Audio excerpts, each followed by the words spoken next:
Welcome to the Create Today podcast. I'm your host, Karen Stanley, certified rapid transformational therapist and hypnotherapist. And my passion is helping women heal from the past and learn how to create the life they love one day at a time. Okay, Dad, we're here for round two. I'm super excited.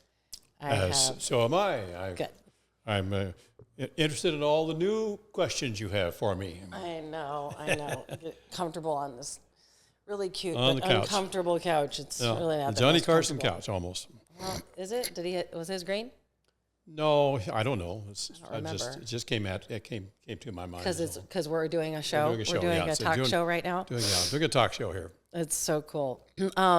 So I first wanted to talk about the early years and what do you recall as your first memory? You were born in Mesa. Born in Mesa, but we lived in Gilbert, down on, and I used to know the road. It's down this way. Extension? No, canal. It is extension. No, before that. Oh, before that. We moved from a Gilbert dairy farm to the Mesa farm. So okay. So I was born in 37, so I lived there 1937 to 40. That's when we moved to Mesa out on what was then Transmission Road. It's now Stapley. Correct. Stapley Road goes up to, and our farm was right in the corner of the Stapley Road and the canal there. There were 30 or so acres right there in that corner. And if anyone in our family had kept that land, we'd all be millionaires. Or more. I know. 30 acres in Mesa. That got sold and divided probably in the 60s, as early as 60s or probably. 70s. So the movement, the development of Mesa and growth, Maricopa County and all that was ongoing, What do you remember first? Do you remember anything about that first place? In Gilbert, you only lived 3 years? I remember my brothers going with my dad. They had this 38 Plymouth pickup, and they had the dairy farm, but they didn't have any barn, so they just milked the cows out there. They had a single leg stool called a tri-stool, I guess, strapped to them, so they carried that around, and then they'd go up to a cow and stop it and sit down on this single leg stool and milk the cow right there in the field. It was really close to the fence. Why did it only have one leg? So they could carry it on their back. They could strap it on. Oh. And then they could sit down on it. It was a portable stool. Cool. To milk the cows by hand. All right. We're talking about hand cows here. Mm-hmm. So in music, when I say I'm going to milk it out, because I'm a dairy guy, more not a dairy. I can milk it out, So anyway, go ahead. You're meaning in the literal way. That's right. We can milk it out so that it's fast or not fast, and so on. That kind of a thing in music. Do you tell the band to grab the teats? So there was that, and then I remember my dad and his brothers bringing home some sand in the pickup to put in the corral area there, because the cows, there was all full of cow manure and so on. I remember that. And I remember the house we had was really just all it was just really it was much of a house. I remember it didn't have any ceiling, it had rafters. I'm told later that my mother had a pump there on her kitchen sink, with the well was right under there, and that was it. There was no cooling, nothing. We just survived the Mesa summers. Can you imagine that? It's unimaginable. Yeah. Did Grandpa build that house? No, they bought it. They bought that house. Bought it for something like $5,000, and then they sold it. They sold it, and then bought the other one out there for $7,000. How did they have $5,000? It must have been good savers. Contract. Yeah. It was a contract from the owner. Uh-huh. So they milked cows, sold the milk. I don't know what they did with it there, but in the Mesa Cemetery, the Mesa farm, we had a separator. It was hard to turn, but it had so much mechanism that it would spin the milk, so it actually spin the cream out. So the cream would come out here, and then the skim milk could come out here. We'd throw the skim milk away or feed it to the cats. Wow. And that's what we did. So they sold the cream to the something dairy that was over right close to where the football stadium is now, and the USU somewhere. Did they make ice cream with it? They made whatever the the dairy was good. Give me the name of a dairy. It's still going. Good. Shamrock Farms? No, it's not it. But anyway, it was a well-known dairy. I think it's still going. Not there, because now that's all been taken over and developed and sort of thing. Right. So that's my first. Another time there, my folks wanted to go on a trip, on a shopping trip to Phoenix. At the time, if you went on a shopping trip to Phoenix, you crossed that 1937 bridge in Tempe and went across a desert to get to Phoenix. Wow. That's what it was. Now it's all, you know what it is now. So anyway, bridge flooded. That bridge that's flooded, you know. It's like 100-year flood. And I don't know what year it was, but it was underwater. Yeah. And now they have a new one. They have a new bridge. Did they take that one out? I think it's still there. They just don't use it. It's a historic piece. Yeah. I think it was built either in my year or 36 or 37. So. Wow. Because I walked across it one time a few years ago just to be able to say that. Do you remember Phoenix? What Phoenix was like back there? No. It's just where you did this story shopping? Is that for them to go shopping, they took me down to my Aunt Margie's place. Margie was married to Christian Knudsen, my dad's brother, and they lived not far from there. So I just remembered that I was kind of crying because, well, wait a minute, where's my folks? You know, I was only 2 or something. Mm-hmm. You remember that? That's about all I remember. Then we moved to the Mesa farm on Transmission Road, and at that time, we also, I don't know whether how soon after that, but my dad bought something like 15 or so cows from my mother's brother, Edwin Lamb, who had a lot of dairy cows. He had dairy cows. You know about his son who owned that big house down here. His name was, I don't know, can't remember his first name was, but anyway. I looked it up last time you were here. Lamb. It's still for sale. Garth Lamb. Garth Lamb, yeah, he died. I went to his funeral about 10 years ago or so. Anyway, so we bought those cows, and so you don't carry cows in a trailer. You put them out on the road and drive them there. So we did. We drove them. So I was in the 41 Chevy with my mother driving, and she would get through the cows on the road and get up ahead and pull into a driveway so the cows wouldn't turn into driveways. And so we did that all the way from. Wow. From Gilbert. Just your mom? What was Grandpa Marvin, doing? Yeah. All of you were on? I don't know where my dad. My dad might have been at work. Oh. He worked for a while during the war years, though that would be started at 41. This is 40. He worked. I called him a grease monkey, but they were in maintenance out at Williams Air Force Base. Williams, that's right. Yeah, now called Mesa Phoenix Airport. So, so he worked out there in taking maintaining Jeeps and trucks and changing oil, that sort of thing. For the Air Force. So he could have been out there, or he could have been, and later, after that, he quit there and went to work for the aluminum plant in Goodyear. Is that? Oh my gosh! Out there, he worked out there. Yeah, it's taken him forever during the war to get years. there. Yeah. It's no longer there too, because I went looking for it one day 10 years ago, and of course it's all houses and so on. Yeah. But they do have a veterans bar out there. Oh, goody. Some of those old veterans, they're pretty happy out there.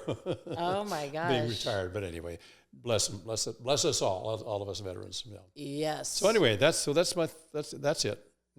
Oh, the other thing was that I heard about that farm in Gilbert. My dad then, to build more fencing, he would go cut cottonwood limbs about 6 inches, 4 or 6 inches. So he made fence posts out of them. What he didn't know is that now you water the field for the crop, for the grass to grow for the cows. Cottonwood sprouts roots, and now he had trees. Really? Yeah. They weren't very high because they were only there for 5 or 10 years, but nevertheless. That's amazing. So those are my first. That's my first. Wow.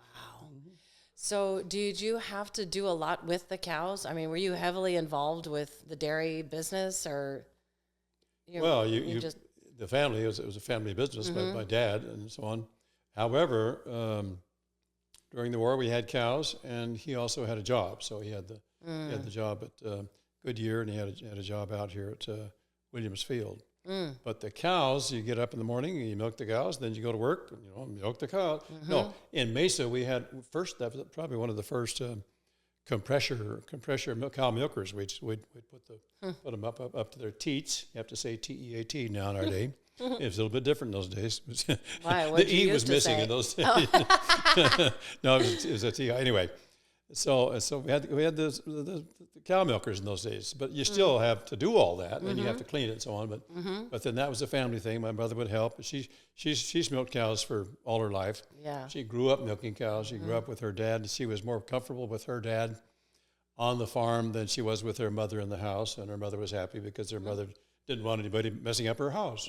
Anyway, funny thing about people, they have a way of thinking.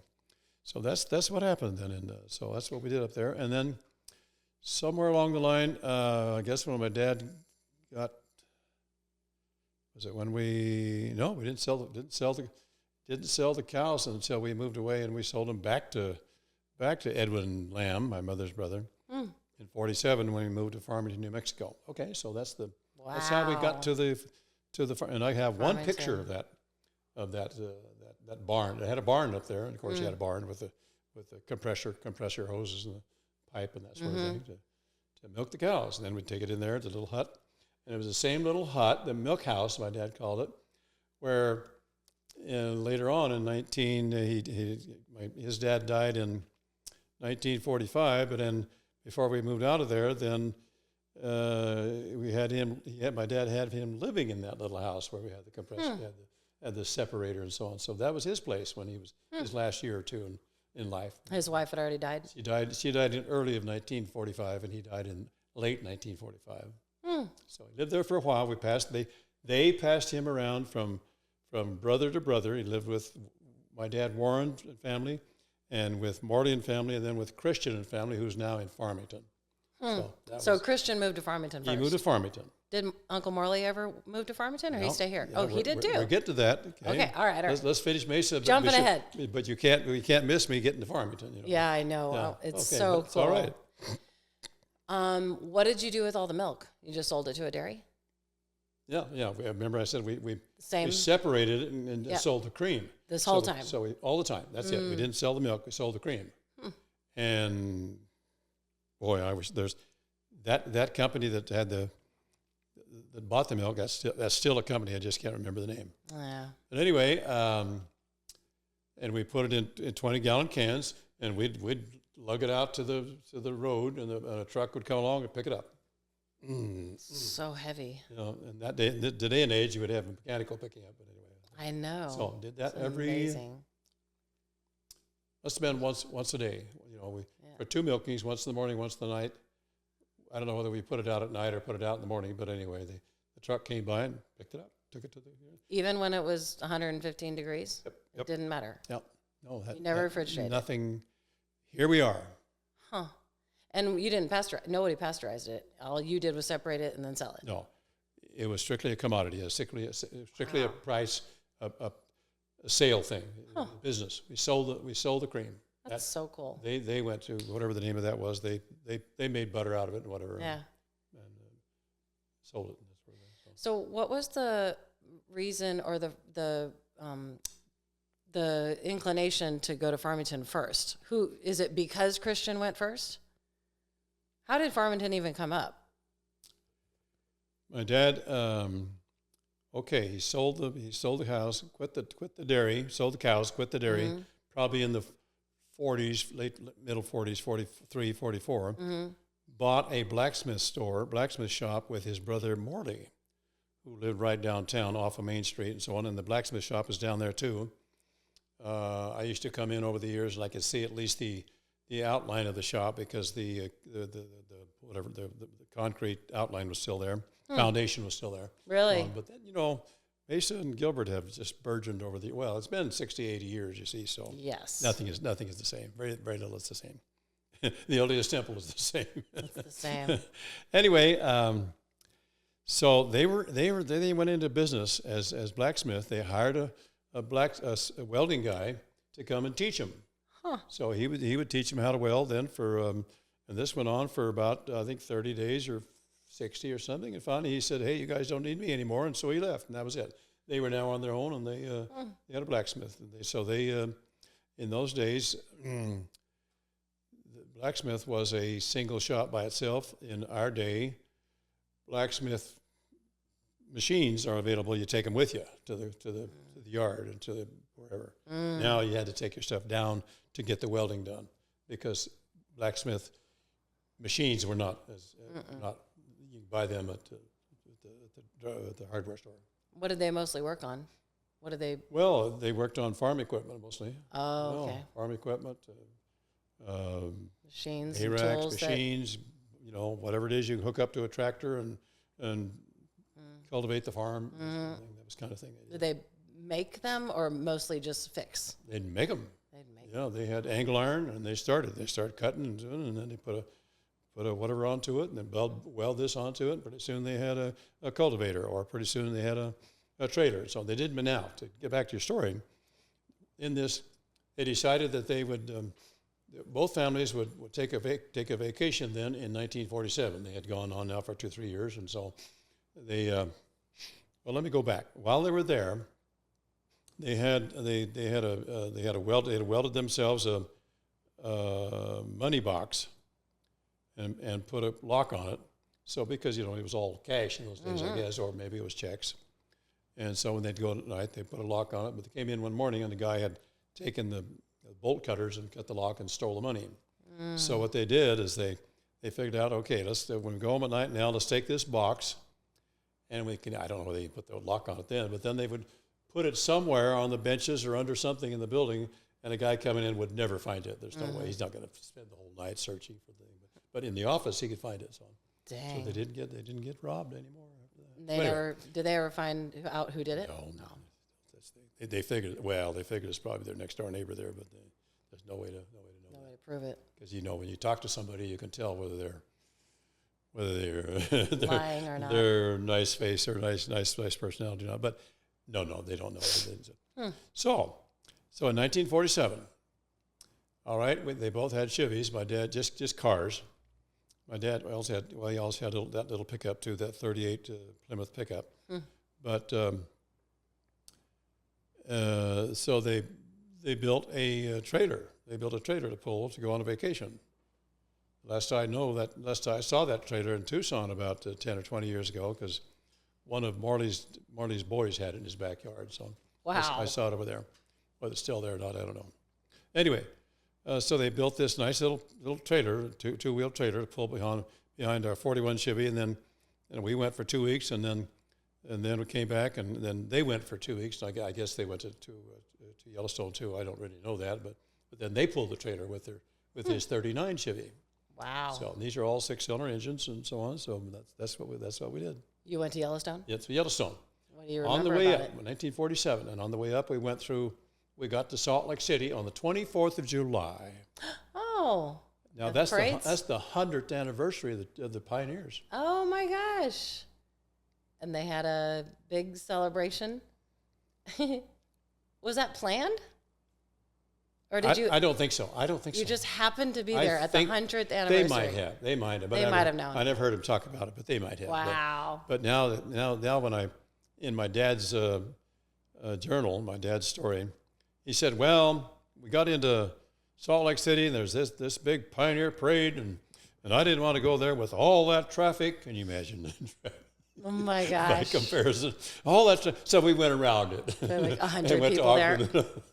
And we were camping on the side of the roads. There was no. What? When you quit, you camp. That's the way you did it in those days. Did you have a tent? Yes, we had a tent. But sometimes we just wasn't going to rain. We just sleep on the ground with a sleeping bag or something. No way. Yeah, we had. Let's see, 47. Yeah, we had war surplus sleeping bags. Wow. Army surplus. Yeah. So anyway, so this went up through there, and we went up to. We went to St. George. I remember St. George. That was the first time. You see, I grew up in Mesa, where north is north and east and west is east and west, and south is. So either I was born with a compass up here, or I learned it because I was born and raised in Mesa, where things are exactly. Yep. And probably it's a little of both. But when we got to St. George, I said, wait a minute. I woke up in the morning and the sun was over here. we all know sitting here that this is north, and the sun comes up here. I had never experienced that, but I remember, that's all I remember about St. George. He had my dad had an aunt or somebody there that we stayed with overnight. Then drove on and then got up to Yellowstone, and there was fishing up there. We fished off of the fishing bridge, which is still there, and it's got a lot of you don't do it signs on it now or whatever. But anyway, that was 60, 70 years ago. Yeah. And we camped, and my folks had a big army tent, probably a third as big as your floor here. Maybe I would say probably about 12 by 16 or 10 by 12 or something like that. That's big. It was so heavy, it really was heavy canvas. That anyway, but so it took up. So they pitched that thing, and so we slept. We did in that. We lived in that for several days in Yellowstone, and I guess we saw a bear while we were there. But the big thing was, and I asked my dad just a few years before he died. I said, "What do you remember about Yellowstone?"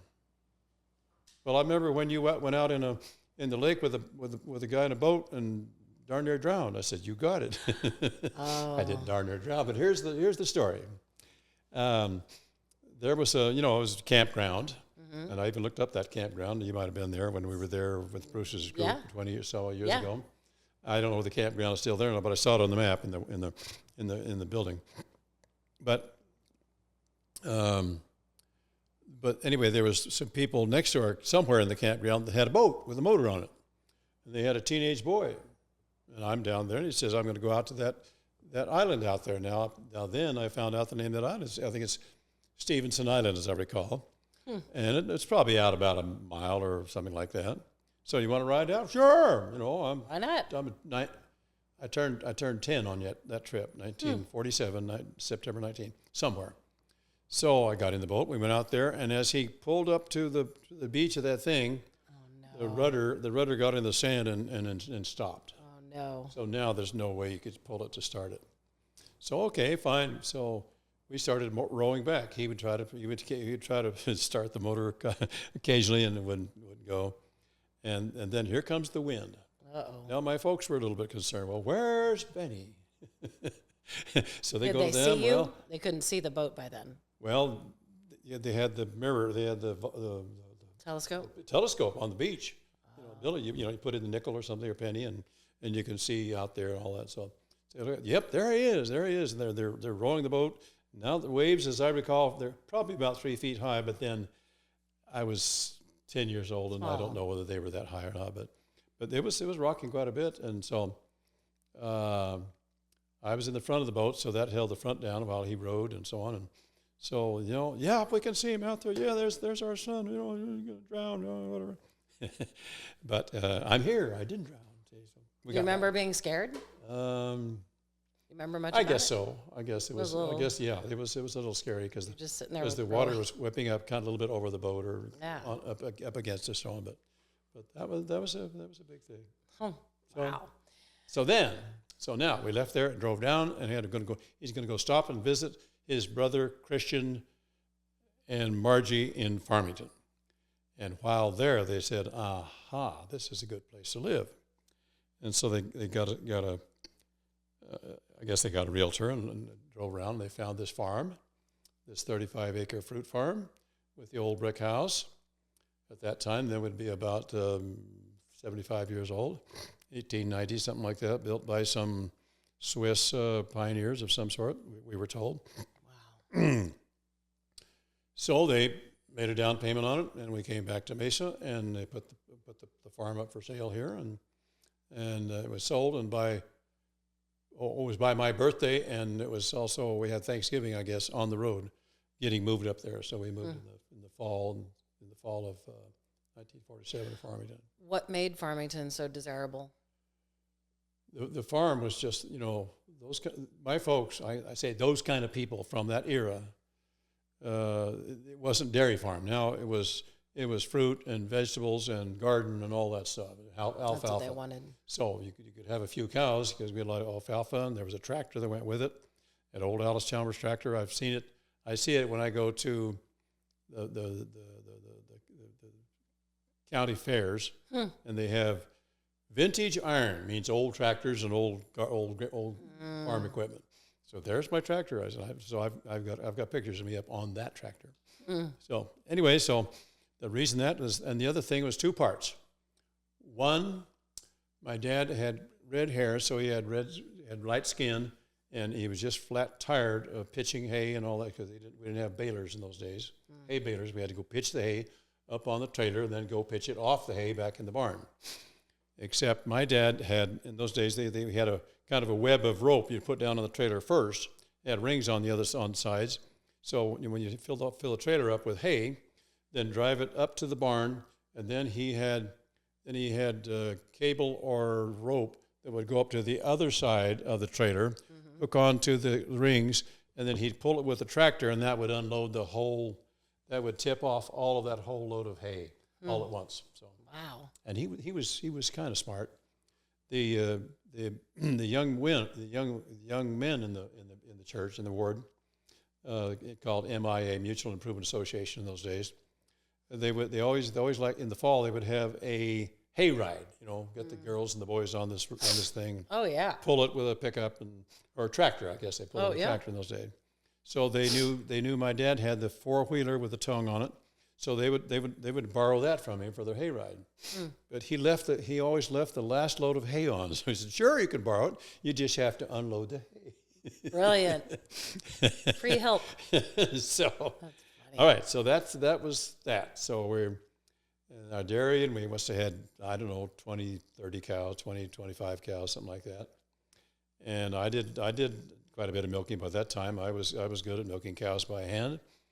And my mother was I call her now a cow whisperer. You've heard of horse whisperers that just have an affinity with the horse. You don't have to break them. You can just ride him. You can just get on because he trusts you and that sort of thing. She could do that. We would milk a cow and say, "Okay, we're all done." Take the milk over and pour it in. She'd say, "Just a minute." She'd get the bucket, go get under the cow. She could get more cream out of the cow. And we couldn't, I just, that's a fact. So. Did you ever ask her about that? Why she liked cows so much, or why she thought she was so good with them? Yes, well, of course. She was Daddy's little girl, always on the farm, on the ranch, when she grew up in Blue Water and here in the desert around Phoenix and so on. I can't remember the names of those. I can't remember those names out there, but I went out and looked at the school where she was one day and got pictures of it. And she was a farm girl. She was a cow girl. Cow girl in the sense of dairy cows. Yeah. Not riding horses, cowboy with a hat. Yeah. So that's so cool. So that's it. Yeah. And then. And then on this farm in Farmington, you had mostly peaches? Mostly all kinds of fruit. Oh. Yeah, peaches, apricots, apples, plums, for the trees, for the fruit on the tree. And that was all planted already. They were already planted. They were ready to go. Most of them are more than 5 years old.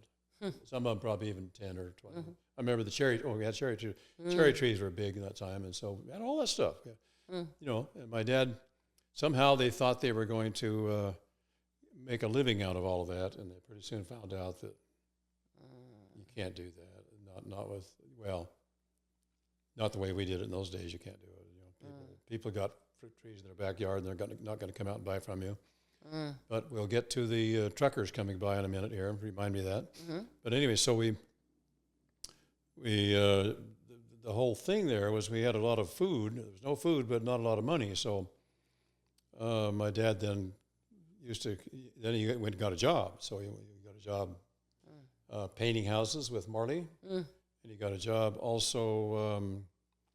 They were painting. There's one subdivision that started an outfit out of Santa Fe came up and started the first housing subdivision in Farmington. The rest of it was all original stuff that everybody built over the years, called STAM, STAMM, housing. So Marley and him painted those houses. Then when they got all through, my dad got a job there, coming back and doing the touch-up. The people, the inside plaster would shrink, and so we'd have to a little bit, and we'd have to do touch-up. So we did that. And the peaches, right, so, but they were serious the first couple of years. So we had a peach crop, the first year we had a peach crop. We had peaches on it as big as your thumb. And June the 8th came, and a freeze came and froze the whole thing. Oh, my gosh. So that was their whole crop? Well, they thought they bought this farm that was under a cliff. I mean, it was next to a cliff. They thought maybe that would be, but that don't mean anything about frosty weather. Oh. So anyway, that was very disappointing, and so I think at that point they said we're not going to have a crop, and even if they did have crops, it wouldn't have given them any money for the whole year. For us, a family of seven, Juan and Verna were gone, so that's 5. Wendell down to me and Ronald. So he started working then. He worked for a block plant that made building blocks for a house and so on. And those, we call them, we had a name for them, but they were cinder blocks? I guess cinder is a good name. So he went to work for them. And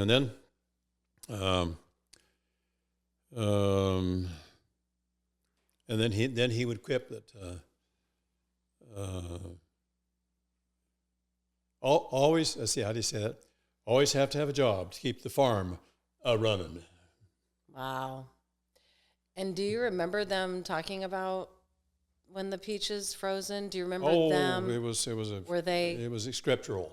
It was? Yeah, they froze on the 8th of June. We lost all of our crop. And they were, that was it. Did your mom cry? Well, I don't know. You don't remember that? Just wondering if she was emotional or not. I don't know I ever saw her cry. She seemed like she's so tough. She was tough. Yeah. But fast forward the clock. So then the next year, it was either the second year or the third year, they said, we've had it with it. We're not even going to try to mess with the peaches. I said, okay, and I'm a 13-year-old. I'm thinking I'm 13. I'm either 12, 13, or 14. I don't remember which. Probably 13. 1950, 50 or 51. I said, fine, I'll take the crop. So sure enough, we had peaches that year. And so we put out a sign, truckers for sale, peaches coming. Mike is just knocked out. You just put up a sign and trucks would stop and fill up. Where were they going and why would they want that many peaches?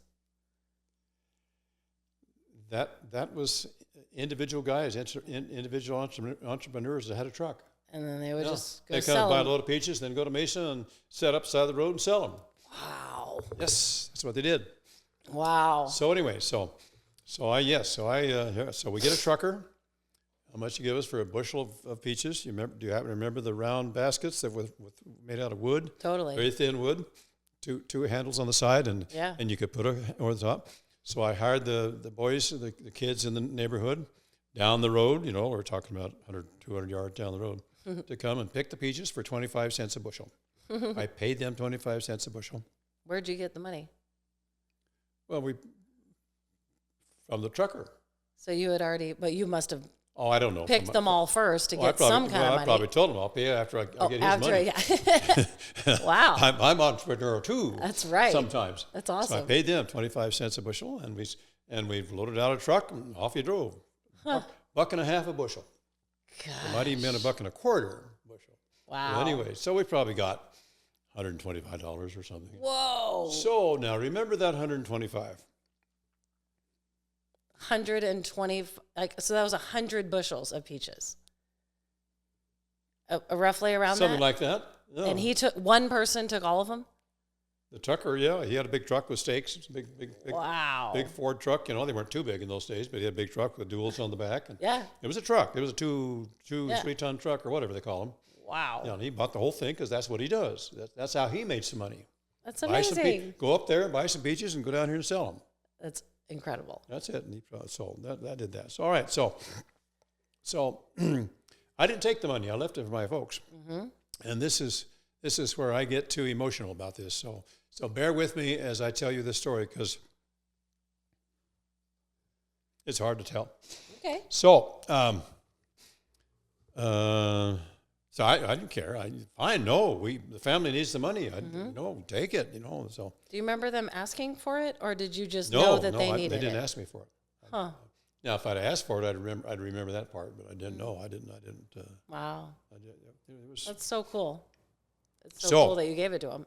So, yeah, I guess they took it from the trucker. So the trucker drives away. Now, I'm going to fast forward the clock here. Now I'm 14 years old, so I must have been 13 or 12 at the time, probably 12. Mm-hmm.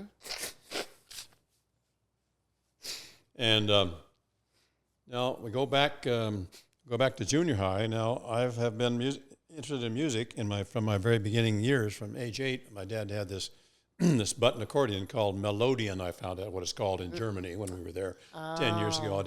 He just called it a push and pull accordion. This is a tone this way and another one this way, and somehow you got a regular scale over here by going da da da da da da da da, that kind of thing. Mm-hmm. So, but anyway, after a while you get used to it. Okay, this is a G and it's out. It's this button is out, and this is an F sharp, and this button is anyway. So it becomes natural. It's like anything else. Right.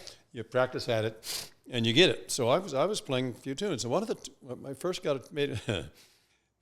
my first tune I got was one I picked up as one my dad played, was called Mid Pleasures and Palaces. Mid pleasures and palaces, there's no place like home. It's in the hymn book.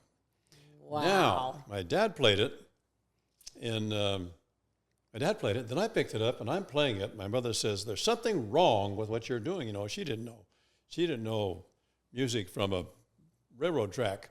But anyway, that's a little harsh. Sorry, Mom. She's laughing. She did. She was not musical. Yeah, but she knows. She could carry a tune. She could carry a tune, squeaky, but carried a tune. Oh. It was all right. So she said, "There's something wrong. What you're doing?" Well, I don't know. Da da da. I was going to da ba ba do ba ba do ba ba do. No, 1 2 3. So I learned later. I looked at it's in 4/4 time. It's in 4/4 time. But only musicians would even know what we're talking about. She didn't know. She didn't know what it was. But, you're playing. You're playing a strange. Playing a waltz. But I turned it into a waltz. I think my dad probably played it in 4/4 tune. I don't know, but I played it in 3/4. I bet he did. Well, maybe. So anyway, I don't know. So that's funny. Anyway, that's my first instrument. Then when I got to 6th grade or so, Mr. Toronto came down, and he had 10 beginner violins in a cabinet in the room. There's his bedroom. Who would like to learn to play violin? Fine, sure. Because my dad, of course, played fiddle. Mm-hmm. So I learned to play violin, and stayed with that year after year. I never took it home. I never practiced. I just didn't really like it. There's something I didn't know that I was going to have a future. There's no way to know this. And you started when you were how old with the violin?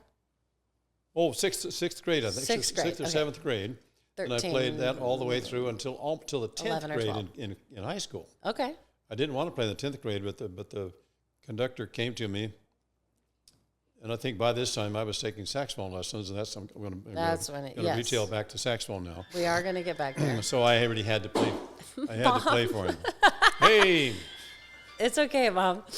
Willow makes an exit. Yes. So. And in school, sorry, we will finish it, I promise. In school, they had an orchestra? I mean, how big could the school have been? How many people could be in that school in Farmington? This was a whole beginning program that Mr. Toronto from Italy, he was from Italy, he had started teaching everybody. He would have them buy a flutophone, little recorder thing like this. Not a recorder, that's different, but this is a little toy thing. Wow. And you could learn rhythm and notes and fingering by that. And then from there, then he would put you over on somehow he didn't do that with me because I don't know, just give me the fiddle. It was natural. And how many people were learning from him? Okay, so he had an advanced string group. It was only a string group, and we were the beginning string group. Huh. So then in the fall or in the spring, then there was a concert in the Farmington High School gymnasium. Wow. So and I was the first chair fiddle player. Cool. Of all these fiddles. I don't know if there was any. I think there might have been a cello or two. I don't know. It seemed like it was mostly fiddles. So we played one of the tunes I can remember. I can remember when I can remember it, but maybe not right now. Sweet. Anyway, occasionally comes in my mind. Mm-hmm. So brought my folks. My folks brought me down there, and I played, and the senior strings played, and I got all through, went back to my dad, and I stood there and said, well, yeah, Benny, well, Dad, how'd we do it? How'd I do? Oh, that's a pretty good little orchestra. Orchestra. Wow. Well, that was a good little orchestra.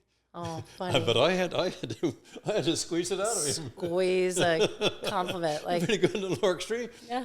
But then I learned to play guitar with him on the fiddle, so I got into that about age 12, and he taught me the chords, so I could play in D and F and G. And just strum while he was playing. Boom, chuck, chuck. Yeah, yeah. He was playing all those hoedown fiddle music, and I got him, and doom deedle deedle dot, doom deedle deedle dot, doom deedle deedle dum pum pum. I mean, I just ad-libbed. Yeah, yeah. And one time we were playing on the street in Farmington, to some kind of a street dance, and we were on a trailer bed and microphones and so on. Some guy came up, hey, can I play your can I do? I'm a guitar player. Can I do it? And I asked him, sure. So he played. When we got home, he says, well, or he was telling somebody else, or he told me, and then he told somebody else, yeah, no, I'd rather have Benny playing on guitar because he really bears down. Oh my gosh! Wow, and I did. That's awesome. Yeah. He likes it. Oh yes, we were good at it. Then I'm getting off key here. We're gonna get back to saxophone. We are gonna get back to it, but anyway, I like hearing all of it. So here we are. I'm a freshman in high school, and now there was a square dance club that was organized. So a friend of mine's dad came to us and wanted to know if we would play for the square dance. And, well, I guess we could, how much you want? Well, we don't know. And so we agreed on $15 a night for us two, 7.5 apiece. So we did. We went to them. And in Mutual, they had us, everybody make a circle, and that's how they got the boys to dance with the girls that weren't all that they wouldn't ordinarily dance with. Yes. I didn't say that. Yes. I didn't say the U word. But anyway, this is on tape. Got everyone to dance with everyone. Get out there and make a big circle. The girls on the outside and the boys on the now go around, concentric, stop. Now dance with the person. We were not smart enough to realize what we had here. But anyway, that's how we got there. Good idea. Now we got there. Everybody gets to dance. Now, where is this leading to? But you were playing for the square dance. Oh, now the square dance. Okay.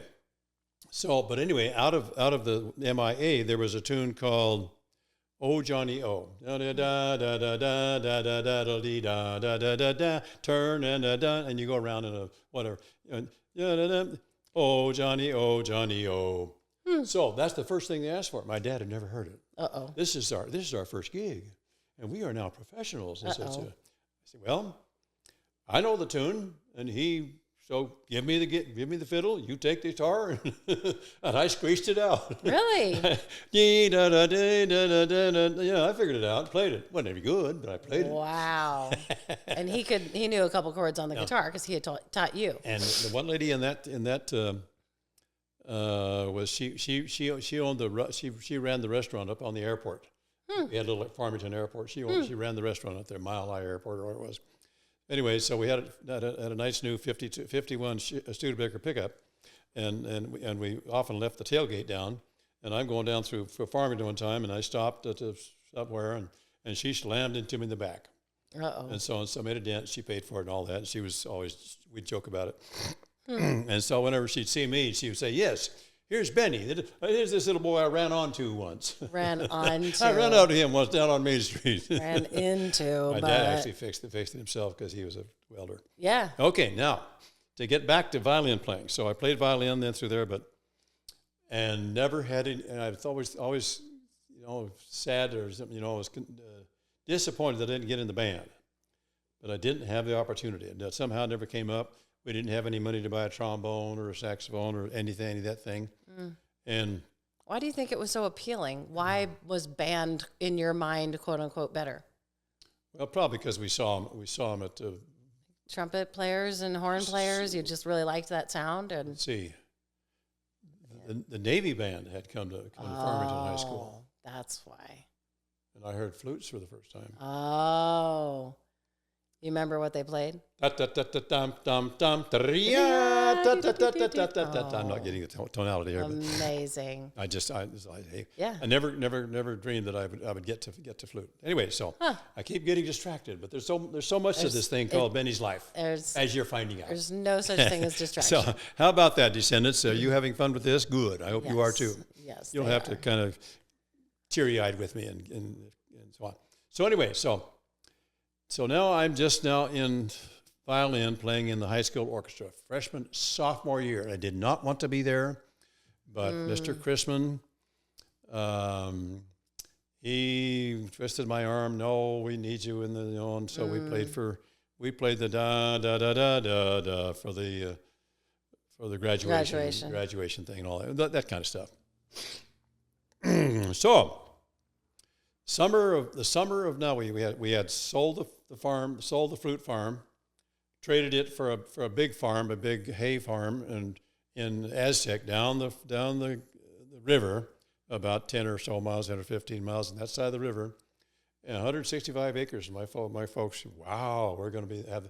Can you imagine people from the Depression area owning 165 acres? No, and they knew it was going to be tough, and to run and so on. But it was essentially just a hay farm, and not cows. We probably had a cow or two to milk, but for milk. So, and I would come back. Where am I going? What did I just say? Sophomore year. All right, did sophomore the year. graduation. Okay, so then after a year and a half, we sold that and came back and lived in a house across the street from Schofield Lane, where our house is built, where my dad and I built. Yeah. But the old church farmhouse was there, so we rented that, moved into that. And so I'm out there one time, and my friend Larry Irvin came to me that summer between my freshman and sophomore year, said, "Hey, I just bought a new saxophone." "Oh, you did? Well, what are you going to do with it?" "Well, I'm going to play in the band." "No, you can't be in the band. You got to start in the 5th, 6th grade, don't you?" "No, I've just talked to Mr. Toronto, and he says, no, come on in. You'll be all right." "Really?" And so you didn't even consider that you would be able to because you didn't start young? That's right. Yeah. Oh, I thought, well, I had to do the violin because that's what you knew, because you started it a long time ago. So, now. The light bulb goes off, and we just start crying. Stop it. Okay. It all has to be on video for my descendants to see. It doesn't have to that be, old guy, but it is. All he did was cry through that whole intro. Well, it's my... Doesn't matter. So anyway, trying not to be emotional now. Doesn't Hang on, descendants. You got it, family descendants. Doesn't work, so just be emotional. So I said, okay, fine. So I went to Mr. Toronto. What about this? Sure, you can join the band. So, all right, but you need to have a saxophone. Yeah. Light bulb. Oh, crap. Peaches. Uh-huh. Yes. Okay. I sold all those peaches. They gave that money to my parents. Stop it. See, we're even making videographer cry. Things are not so good if we're getting that far across the emotional divide. Anyway, so sure. So I went to my folks, and he said, "Why don't you get a tenor sax?" Tenor sax is, you know something about saxophones? Yeah, tenor sax are this size and altos are this size. You know that because I played both of them. And so he says, "All right, I'll take you up to Denver. My buddy up there owns the Denver music store, and we'll buy you an instrument, and he'll give you a good deal on it." So I went to my folks, and they said, "No, what about that money?" And I knew the money was gone. But that's all right. I had a hook, So okay, and by that time he was working all week. He was getting $100 a week for his paycheck. So they did. They gave me $125 for that tenor sax. And so I started tenor sax. Then I took that summer. I took lessons from the orchestra director. Toronto didn't want to teach me. I guess he wasn't. He was a string player mostly. But Mr. whatever his name is. So I took lessons from him. And that's the only lessons I ever had. Every week? Just once a week? Every week, once a week. Just once in the summertime. I got in the band in the fall, and they passed out some music. Was it? I didn't know rhythms. Oh. I've been boom chucking all my. Well, you weren't even reading any music, right? Well, I was reading on violin, but it was all, it was all by ear. The lady fired me as a piano student because I was playing by ear. Huh. Back when I was 7, 8 years old. I mean, she says, go home. So I come back here, and pretty soon she figured out that I was playing by ear. Oh, no, you have to read the notes. That wasn't the reason. My mother, she raised her price from 50 cents for a lesson to $1.25. And my mother said, that's it. We don't have that kind of money. Mesa when I was third grade, fourth grade. All right, back to the Peaches. So I bought a horn, joined the band. I guess, yeah, I could I be in it? I was also in I went out for football. Oh, this football was the same hour. This the last is your football hour career. Same hour. See, you and let's. You're not even going to get to these I don't questions. even need these. You're I know. going to get to these We questions. We will. We have plenty of time. Okay, that's but right. Let's remind everybody how big you were when you started your football career. I weighed a hefty 145 pounds, and the year or two later, when the new coach came in, oh, I'm 145. We're going to put you down as 160 because so the Santa Fe team will be scared of us or something. Good hell. You were so teeny. I'm a little guy. You're a little teeny guy. I'll show you. I'll show you my yearbook. I'm up there. I'm a little guy. I've seen 77. I've seen it. So anyway, back to the tenor sax.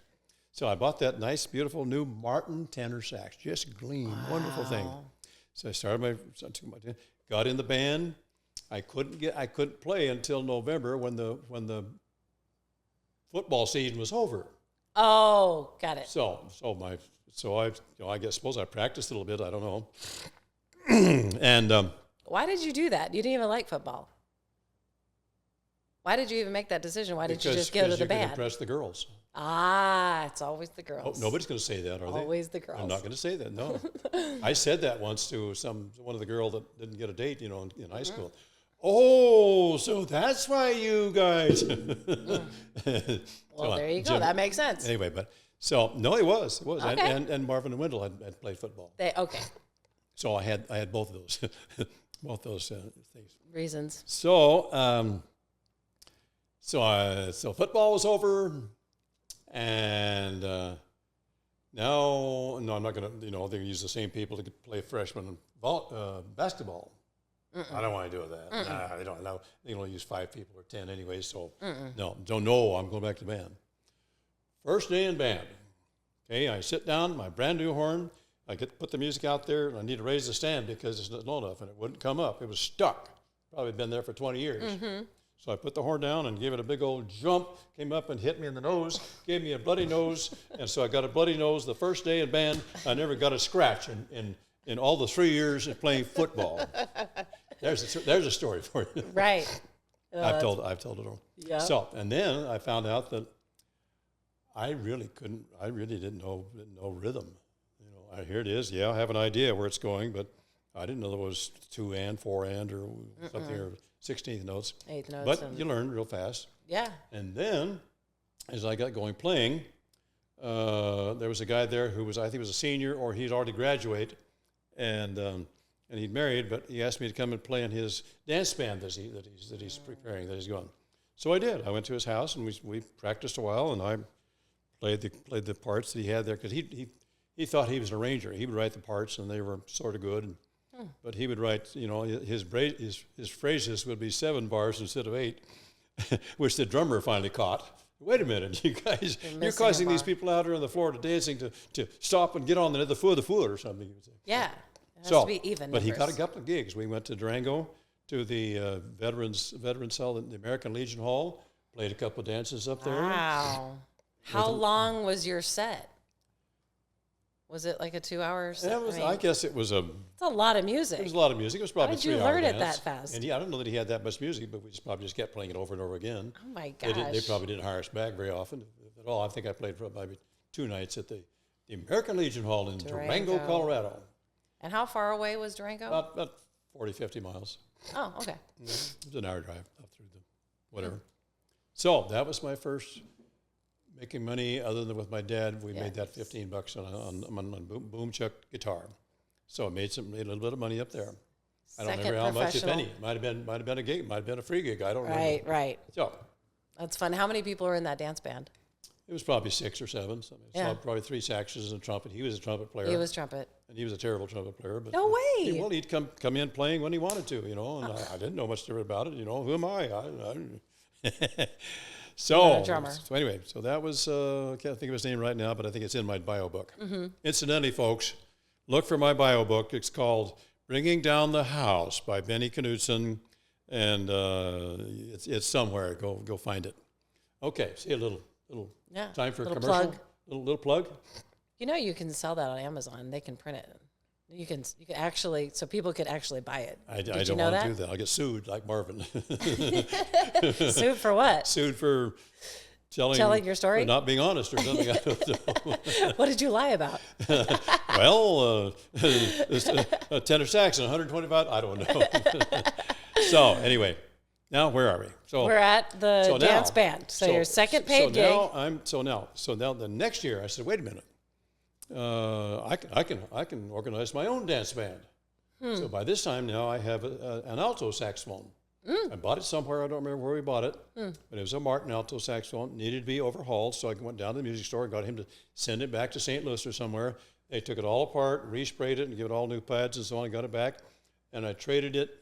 I traded my dad's piano accordion in against that, and my dad paid him the difference. So I now have an alto sax. My dad tried to get on piano accordion because he could see it was much more. You could do many more things with that because he'd see him on television or hear him. Yeah. But he took lessons, but he just finally gave up on it. So I now had an alto sax. So I started a dance band in high school in my junior year. Sorry. It's okay. In my junior year, and I had 3 saxes, a trombone, and a trumpet, and a piano player, and a drummer. So that's what we had set. And I didn't want a string bass at that time. You know, what good is that? You know, you can't hear it, you know. I love a string bass. Did you change your mind eventually? Well, yeah, probably when I got to college. Yeah. I put together a big 17-piece band in college. Yes, we wanted, and that was before the electric basses. That was just this one and just acoustic, you know. Wow. So anyway. All right, so. Okay, so you put your own dance band junior year. I got my dance band going, and we'd practice at home. I'd get the sax, I'd get all the instruments, and we'd practice at home. That's the saxes and the trumpet and the trombone. Trombone was, my Jim Knudsen. Yeah. His sister is Geraldine. She married Robert Walker. Nadine Walker then was the trombone player in the band. So she was my age. I was going to ask you if any women were in your band. Yeah, just Nadine Walker. That was the only woman? She was. When Reagan's inaugural, the Tabernacle Choir member was in the parade. She and Dan Knudsen there and Marv Jenkins were in the choir. So I had them out at the house that night. So if you were there at the time. Oh, I was 5. You know? Okay, well, they were out there. 1980. Remember anybody coming out? Was it 80 or 84? It was in 80 when he was 80. When he was first inaugurated. Time. Yeah. So that's anyway, so cool. So she was there for that one. So we were friends and so on. Then after we all grew up and went off to seek our. So that was the big reason why you wanted to go downtown to go to the inaugural parade. I didn't know that. Yes. I mean, I remember being there. I remember standing in a tree and watching the president drive by. But and hooting. I remember You remember hooting? Yeah, we had the kazoos. The Hail to the Chief. Yeah, we did. So that's a different story. And we had a little bit of bitty Did you have a U.S. flags? No, it was a flag. Flags. So, yeah. Sure. Okay. See, that's another story. But let's stay with the tenor sax story. We will. And then the high school dance band. We'll get there. All right.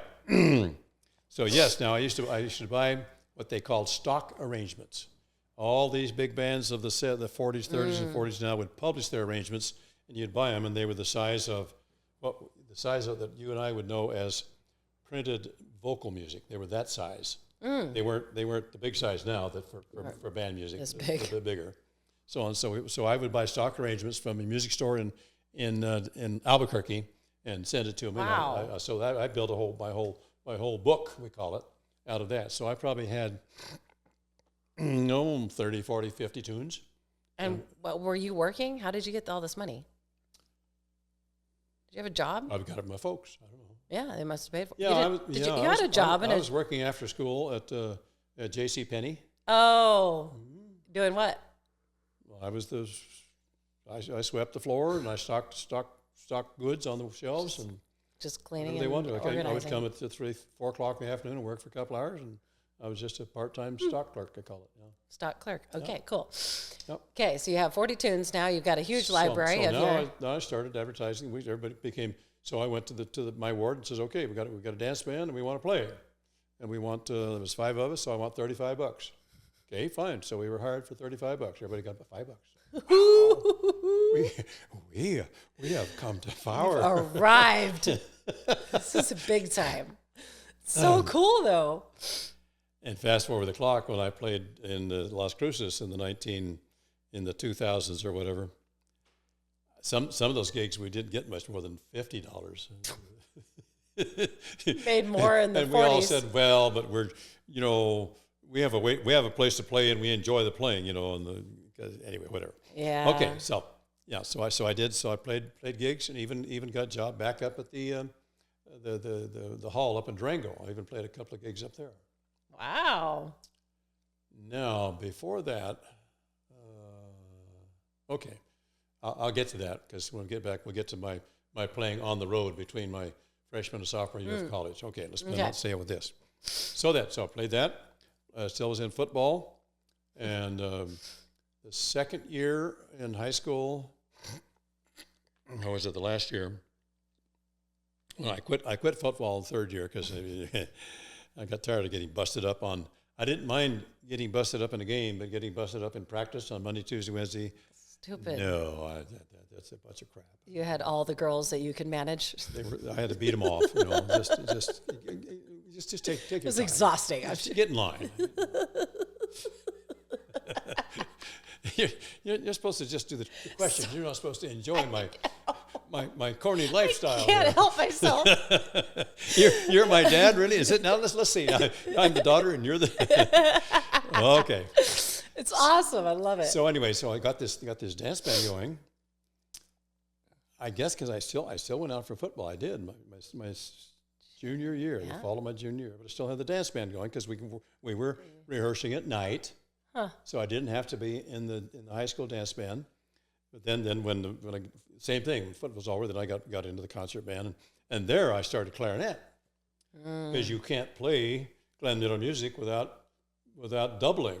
You play saxophone, you play clarinet. It's right there in the music. Oh. You got 6 bars rest. It says change to clarinet. So you stop and pick up your clarinet and it's arranged that way. Yes, absolutely. Every saxophone player also played the clarinet. In those days, yes. Well, everybody that was in the big bands. Huh. Yeah. I never knew that. Yeah, because that became a thing. And Glenn Miller did it. There you go. Made a big thing out of it because when his trumpet player broke his lip one night, he had to have a clarinet player play the trumpet part, and that gave him the Glenn Miller sound. That's it.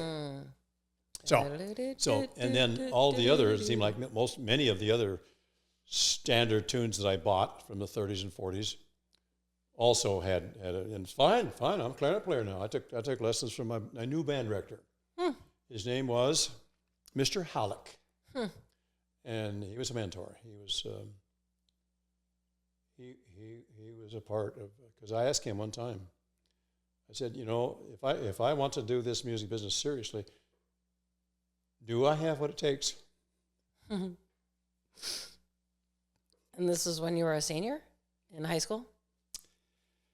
Probably junior. When you asked him this? Junior high school, somewhere along. So you either just way. started. Yeah. It's like we've been playing for just a year or two. It's not like it's crazy. Now go back to Mr. Toronto. He's talking to my cousin Arnold. You know Arnold, the father of the Knudsen brothers? Yep. Arnold was in school ahead of us 1 year. He played trombone. We got Jim in the band playing on an old clunky trombone because Mr. Halleck liked us, and fine. You got another trombone player? Then here it is. Here's the trombone. Arnold will teach you how to play it. So he did. I also got 2 chicks in the band too.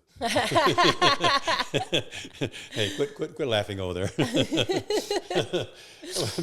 These are 2 girls. 2 girls I dated. Nice. I got them in the band as drummers. Well, one of them was an extraordinary twirler. So yeah, she got. She it. had eye-hand The other one coordination. was a girl I was dating in the ward. Huh. And well, that's the way I rolled. All right. Recruit everybody all the time. No one told me I was no good in those days. You never stopped recruiting in the Air Force, either. I had many people told me there I was no good. Oh my gosh. Anyway, so played dance band in my junior year, dance band in my senior year, but at the middle of the junior year, the Mr. Halleck, I asked him. Well, he says I want to be the drum major next year. Yeah. Oh, how about this year? Now, really? And this was a whoever had it for a year. Oh. So Dwight Rouse had it, and a guy named Dwight Rouse. So he announces then, well, we're going to have this is like December, January. We're going to have tryouts for a drum major for the rest of the year. Really? And he did. So I tried out, and he says, okay, you got the job. So I walked down to Dwight Rouse's house, and his mother was there, and I says, I'm here to get the uniform. Oh. I don't remember anything. I think she just handed it over. So I picked up the uniform for the drum major because he had gotten one sample uniform for the new uniforms he was going to get for the whole band next year. Mm-hmm. He had one, and it happened to fit him and me and so on. So then I had a baton somehow, and I got started. Do you remember him being bad? Do you remember there being a problem? He never said a word about it at all. Oh. He just seemed to accept it and so on. But he did have an old 29 Dodge, that he drove to school. It was a real clunker. Huh. And one time he says, he announced in band, hey, I've got anybody want to buy a used car? I've got a car for sale, a well-used car. That's how he announced it. That's all I remember about him. Wow. He got a well-used car for sale. Anyway, so I played in high school. And I became the drum major, and you had the uniform. Drum major, and there was in the spring of that there was a big dance for the ward in our ward, and another big dance down in the Kirtland ward where Sherry lives. Right. And I was scheduled to meet to play this band. For some reason or other, they said they weren't going to hire me, or they canceled another band. So I stupidly canceled on them and went and played for Kirtland. Can you imagine that? Oh. And I didn't realize that, I probably really want to. Yeah. You don't do this. You don't do that. No. But we learned that now. Yeah. We learned that the hard way. Yeah. I surely did. They wouldn't hire me after that. Oh. And so, but I think it was near the end of my senior year. So, and we played a few gigs in the summer, and then here comes BYU, so I'm off to BYU, and that was it. But anyway. Why BYU? Verna went to BYU. Because Verna went. I went to BYU, and so we knew about it. Huh. And when I was and I asked my band director, who was from the University of Michigan, which is the great band school in the United States. And so when I started talking about bands and college and that sort of thing, well, should I go to the University of Michigan? Oh no! They'll just put you in the frying pan. They'll just eat you alive there. They don't do that. No. Really? Probably saying you don't. There's people more talented than you. It's probably might have been said or more. I don't know what he was, but no, he said no, don't go there. And I probably couldn't anyway because there's money. There's a lot of money involved. BYU's. Are you ready for this? $30 a quarter was the tuition, and they changed it about the time I got back from my mission in '59 to semesters, and then it was 60 or 100 and something. But now what is it? 3,000 or something. But of such is tuition. Okay. So now, so I ended up my senior year. In my junior year, and this is about the same year I learned to play saxophone. Mr. Halleck handed me a solo, Beautiful Colorado. Da-dee-da-doo-da-da-dee-da-da-da. Now learn this on tenor sax. Okay, and I did. I didn't know I couldn't play it, but pretty soon I had it memorized. This day and age, I wouldn't even think about memorizing a piece of music. It's just beyond. No, I probably could, but I wouldn't. In those days, I wasn't smart enough to know I couldn't. So I learned to play that thing, took it to the festival in Durango. There's an annual fine arts festival in Durango in the spring. All the schools come in, and you know what this is all about. And everybody competes and so on. And I had, as the sister of this girl I got into the band was a piano player in the ward, so I got her to be my accompanist. She wasn't all that, because this is a hard piece.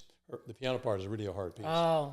But anyway, so I just blazed. I just knocked it, and so you know, tenor sax walks out on stage and no music and so on, and plays all this for the festival. No, for the guys that judge you. What for the judges? Judges. So I got a 1, of course, or an A, whatever. A 1, I guess, was in those days. And then invited back to play for the honors night at the end on Saturday night. So it was just saxophone and piano. Saxophone and piano. Huh. And it's That's called cool. Beautiful Colorado. Beautiful Colorado. And I bought me, coming out of San Antonio, there was an attorney in San Antonio that said, "Oh yeah, because I was doing the USA band, so everybody knew who I was." Yeah. And says, "Yes, my husband was a saxophone player in high school and college, and he has a pair of Selmers from the 1960s." Wow. Oh, what?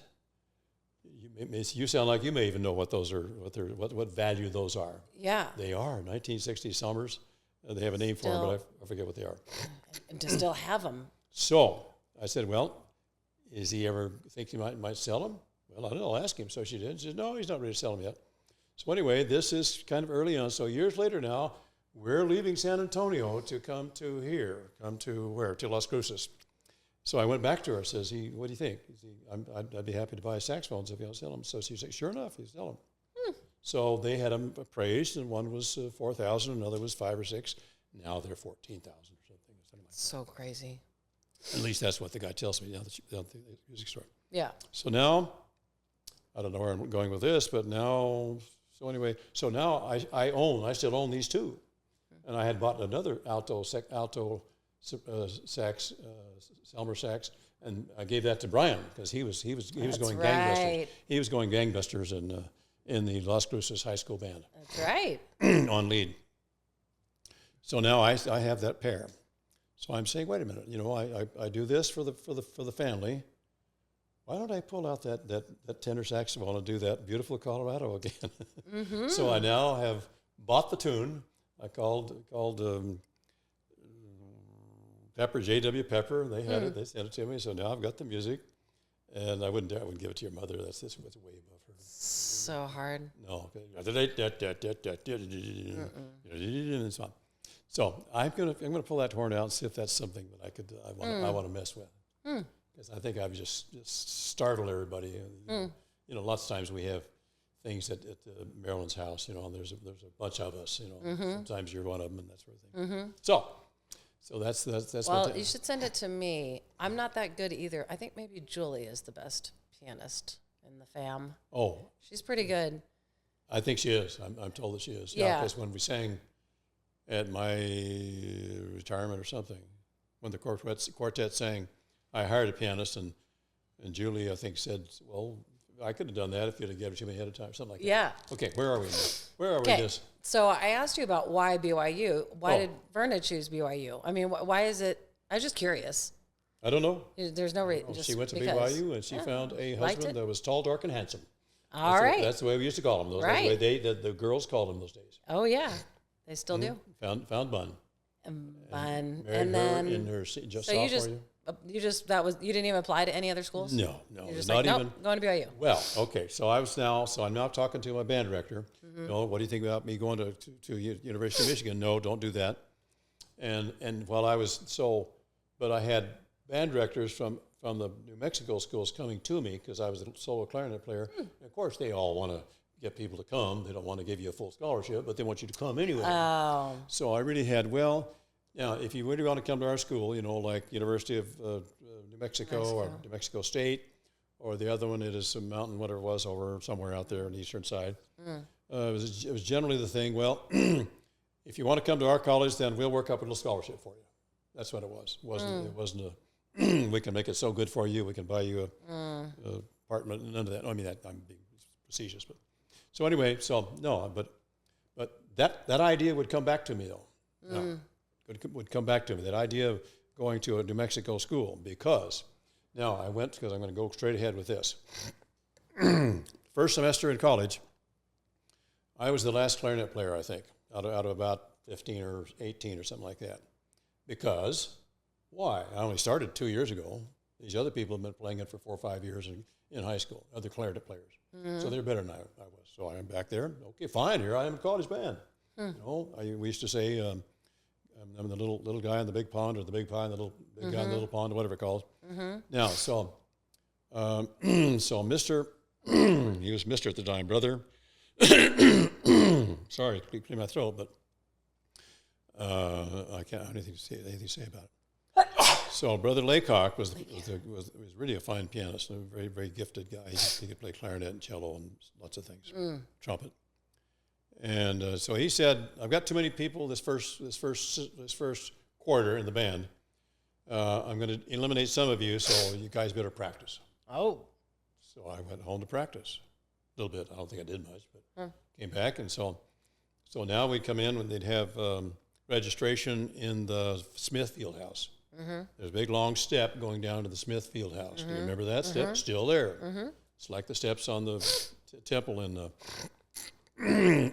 where Jesus walked. So I come whistling back in, after New Year's, and walk down the stairs, walk into there, and go to the music desk and sign in, look on the wall there, and there's the people in the band, and my name is not on it. Oh, boy. I am crushed. Now the business, so what am I going to do? I'm going to be a carpenter, because I'd been building a house. I'm going to be a carpenter. I like music. Well, if they don't want me here, I guess I can go back to one of the New Mexico schools. Right. So I got almost to the top of that stairs, and I said, wait a minute. Old brother Laycock is not going to let me in the band. I'm going to go back and make him tell me why. That did it. That changed my life.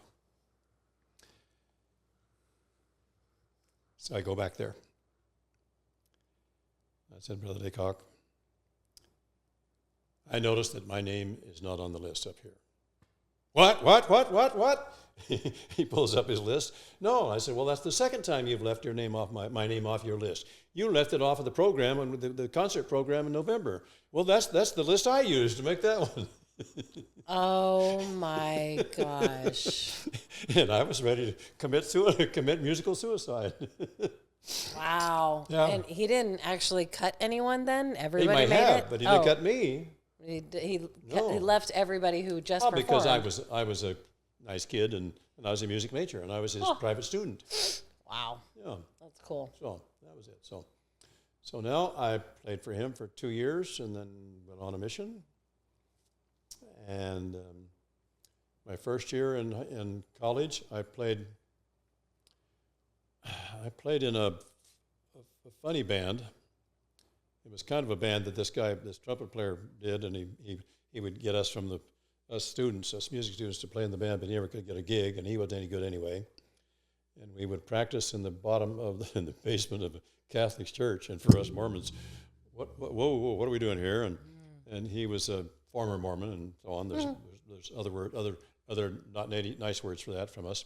But anyway, that's it. And he thought he was good, and he wasn't. And so I never did much for that. There's a Catholic church in Provo? The Catholic church in Provo. Yeah. Huh. Yeah, we rehearsed. I know there's some now. He was friend with surprises me that there were back then. Yeah. So that was it. So, but I had tried out for the Wise Men, and didn't make it. How many saxophone players and didn't make it. So that was it. So and then I had I don't know whether I had a combo or not, but combo the next year for the mat dances. Anyway, so now in high school back in Farmington, the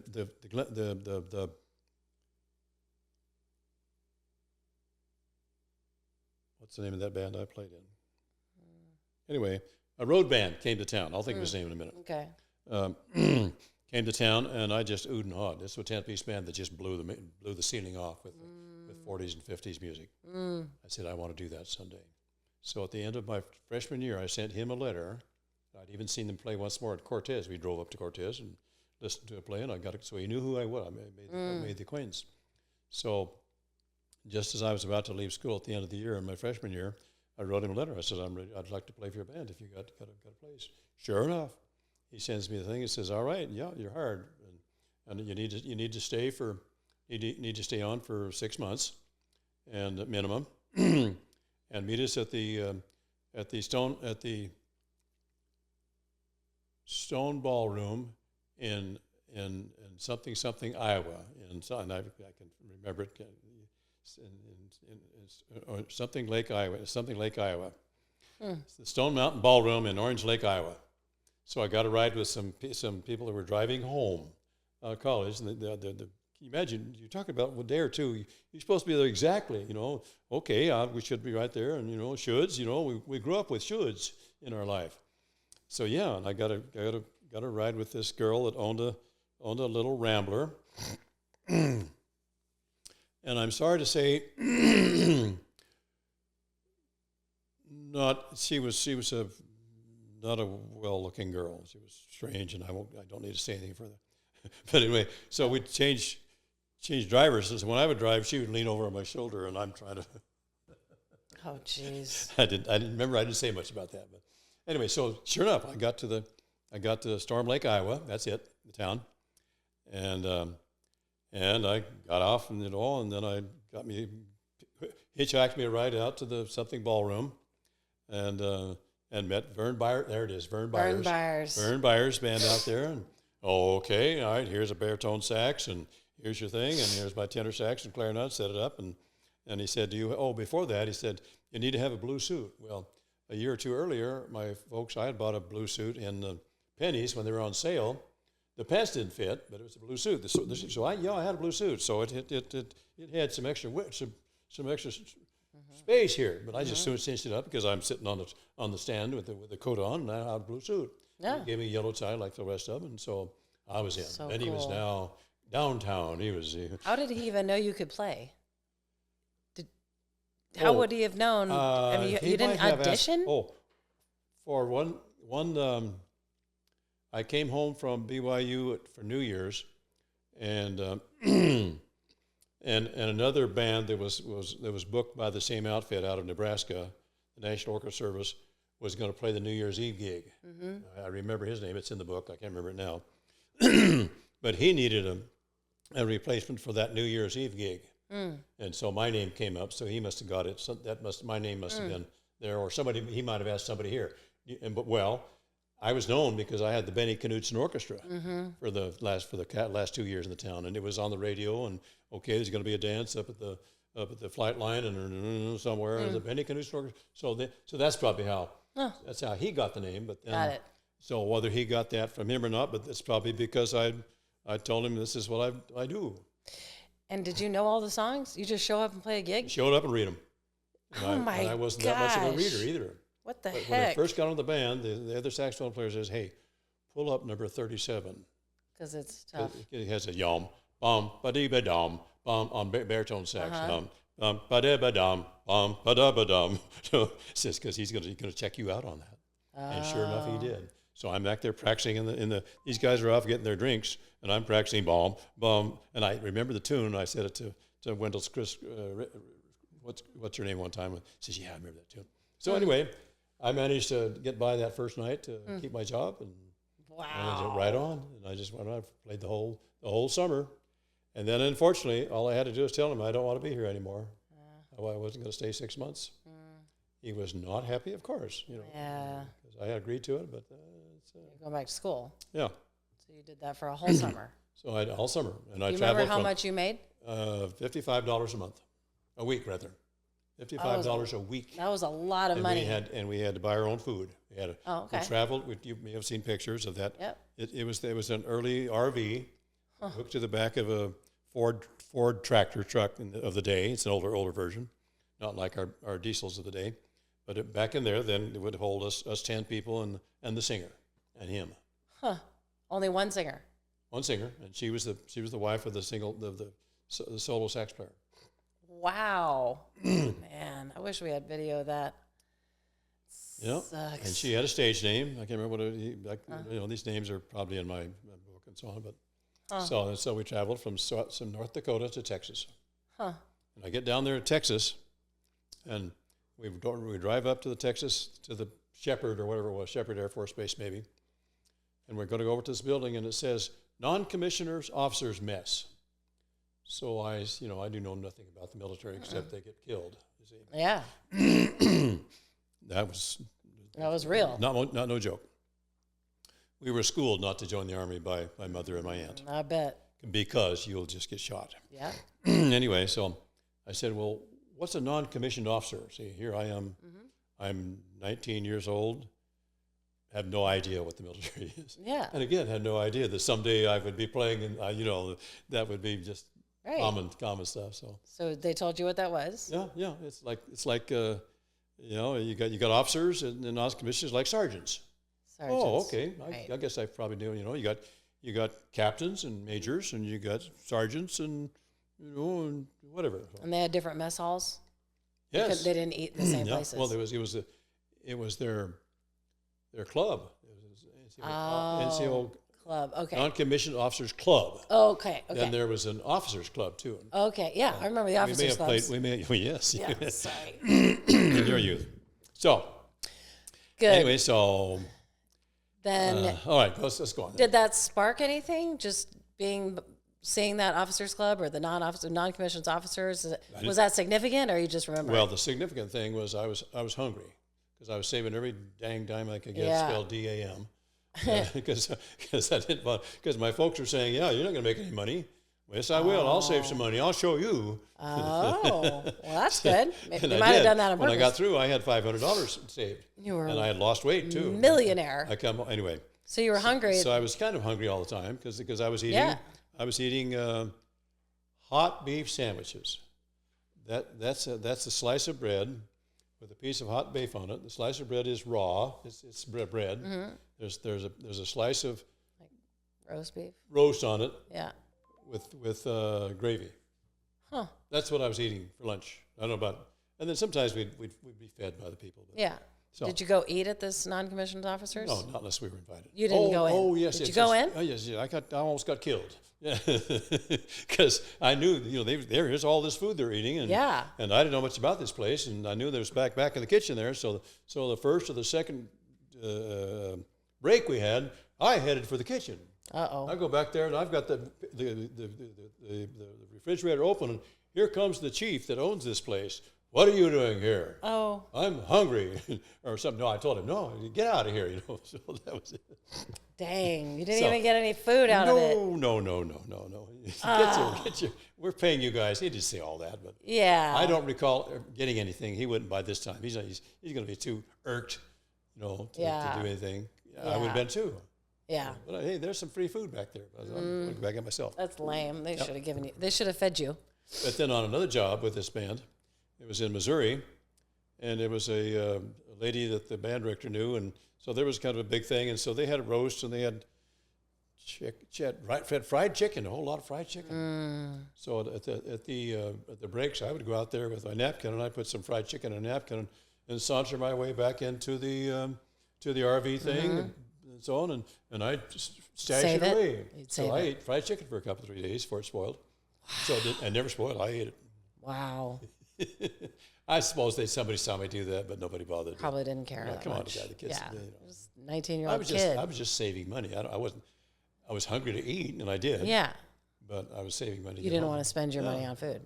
My folks were unbelieving because I don't even know where I kept it. Maybe I sent it home and they put it in the bank. Sent it home in dollar bills in an envelope. I don't know. That's a whole different world. Right. Hey. No bank cards, no credit cards. Then when I quit, it was in. Yours needs to turn off. It was in somewhere in Iowa or somewhere like that. So I had to take the Greyhound bus all the way home from there to Farmington. It took me 2 or 3 days to make all the connections to get there. So the house is on Schofield Lane, and down there is the main road between Aztec and Farmington. So I got him stopping, and now I had 2 suitcases and my tenor sax, and the clarinet was in the tenor sax, and so now I had 3 cases to carry, and so I got off down at the road, and it's about a quarter of a mile away, So I'd walk a little ways with two, drop them, and come back and get the other one, carry it farther until I got home. No way. Never thought about calling my folks. Right. I guess I probably wanted to call them, scare them, or just to surprise them. It was late. So I get there, my mother was just horrified that I'd lost probably 5 or 10 pounds. Oh. Even skinnier than you were. I was probably 140 or 100. I don't know what it was, but Right. yeah, But she said. But Huh. But she was always afraid I was going to get mixed up with the ladies. I assured her that absolutely not. I was there for the music, and that's what I did. The ladies, I beat them all off with a Good job. Good job. Nobody, no, sir. Quit smiling over there. But that's true. That's true. No, I really was. I wanted the musical experience. Well, and she was actually really afraid about you being in a band. Absolutely. It's like your kid now wanting to be in a rock band today. It's the same thing. It's Same like, no, thing. you don't want that. You're going to go to hell. You're going straight to hell, right? It's just The devil's music. It's not good, Well, that's the music. It's the sinning that you're doing here. Yeah, the drinking and the dancing and the smoking Not dancing, but she was. Yeah, they weren't dancing when you were playing. yeah, everybody's dancing. Yeah, they were dancing. That's what I mean. The whole scene, the whole nightlife scene, and But what we're talking about here is getting jacked up with the ladies and so on. No, I descendants, no, I didn't do that. Okay. Mom wouldn't have married you. So that's right. You would have had But no chance with there's Willa. another snicker too. So that story too. What? Years later, I'm talking to my mother about this. It all came up, and I just happened to say, "Mom, I never had anything to do with it." Well, good, because I never really knew that. I thought maybe you had. Oh, she was so relieved. She thought you This were is going to be 30 naughty. Or 40 years later. You're like 50 years old. You're like, Mom. Yes. I said, well, I should have told, you didn't ask me. Yeah, we didn't talk about that kind of You don't stuff. ask your No, kids that. no, we don't talk They're about that going to do kind it of whether stuff. you want them to or not, so on and so. Okay, so we now have done some music. Now I'm back in college. Yeah. Now I'm a sophomore, and I said, okay, I tried out again for the Wise Men. I didn't make it, so okay, I'll show you guys. I organized another band like that, and I called it the Collegians. I have pictures in my book. I know. I had the Collegian band. So I got all the people, all the other good guys that were the players there that weren't, because they only had room for 17 people or 18 people. Yeah. There's a whole bunch of other good players there, Yeah. So I had me a really good band. How many? 17 or 18. So it was same It size. was Okay. 5 saxes, 4 trombones, 4 trumpets, and 3 rhythm, piano, bass, and drums. Yeah, rhythm. Huh. So that's 17 or 18. I can't remember which. So we did that. So I played dances on the bass on the bass. That's my military jargon. Yeah, on campus. campus. All that year. It's about one a month or something.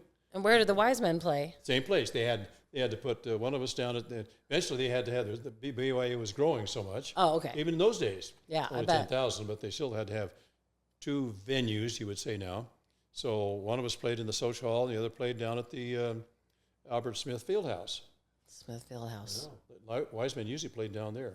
And your mother and I would go over there and dance the year before. We would dance to them. So now I've got my own dance band, and so we're playing down there, and we're as happy as doing great. We're just growing great. Yeah. So when you you remember the very first time you saw Willa? You remember seeing her? Or In the band only. She was there. Did you say hi? Did you know? Well, was it? when the rehearsal's over, we were out in the foyer of the social hall, and so I'd flirt with her. And First day of school, sophomore year? I don't know. Well, no, my first day back from my mission. From mission. 59. Junior year. She started 59. Right. I She started graduated in in 59. 57. Right. And then 2 years in college. Then I went on a mission for 2 years. Yeah. So 57 to 59, then came back, and so now I'm in the band, and there's this cute little girl back there in the French horn section. Yeah. So I said, well, I want to get interested. I'm interested in her. I bet you were. And I used to, and I told somebody this back in my hometown now. So where did you two meet? We're in a geezer group down in here. Now, where are we? Mesa, We're in Gilbert? Here, Gilbert. A geezer group I guess it's it's up there. In Utah. In Utah. Okay. Yeah. So we're all 60s, 70s, and 80s. So how did you meet? Well, I saw this beautiful little girl, and she wore tight skirts. This one lady just about came apart. Oh my gosh. You awful She person. was- Come on, man. So you noticed her She right was away. beautiful, and she had a good figure, and all was of that said, hey, gorgeous. I want to. Yeah. Now we're going down this road, okay? You ready to go down this road with where this goes to? Because you know it ends with you. It doesn't end with you. It ends with 4 more or something. But anyway. Or something. It's 5 more. I'm number 6. A bunch of other ratskins of some sort, munchkins. You You had 11 children, just by the way. Much and, and want all this ice cream and cake and pop. So anyway. Yes. So the answer is yes. So you would flirt with her. You saw her right away. Right away. The first day of school. I don't know if it was the first day or not. Okay, but probably. I probably looked at her, I'm playing clarinet, but then Who's that? While he's working with trombones, I'm gorgeous. probably looking at her. I'm sure I'm you probably were. escalating. What am I trying to do? What's my word? Exaggerating. That's the better word. There's a better word than that. But I anyway. was just wondering. Embellishing. Embellishing. There you go. But anyway, yes, I noticed her, and I started talking to her, and so on, and so I would kid with her. So what do you? So pretty soon I asked her for a date. Do you remember you would try to make her laugh? Were you funny back then? Were you always like trying to mess around? I probably was. You don't remember? I probably was. I was. Did you try to joke with her? Because she's funny too. So she's in high school. I went back to the reunion in '50. They said, "Well, you were a quiet kid." Oh, they did say you were I quiet. probably was. Interesting. I was a little bit careful. Just reserved. Because these people already they knew about street music, street business, even though Farmington was 5,000 people. They went over. But there was others in so school small. Yeah. Anyway, You were from a small so town. I You're guess not sure? I guess huh? You're not sure if you're like more outgoing in college or not? In college, I was. And you were. I was the guy on campus. Yeah, the happy guy on campus. You betcha. Okay. Yeah. So I'm sure you tried to flirt. You said flirt with her.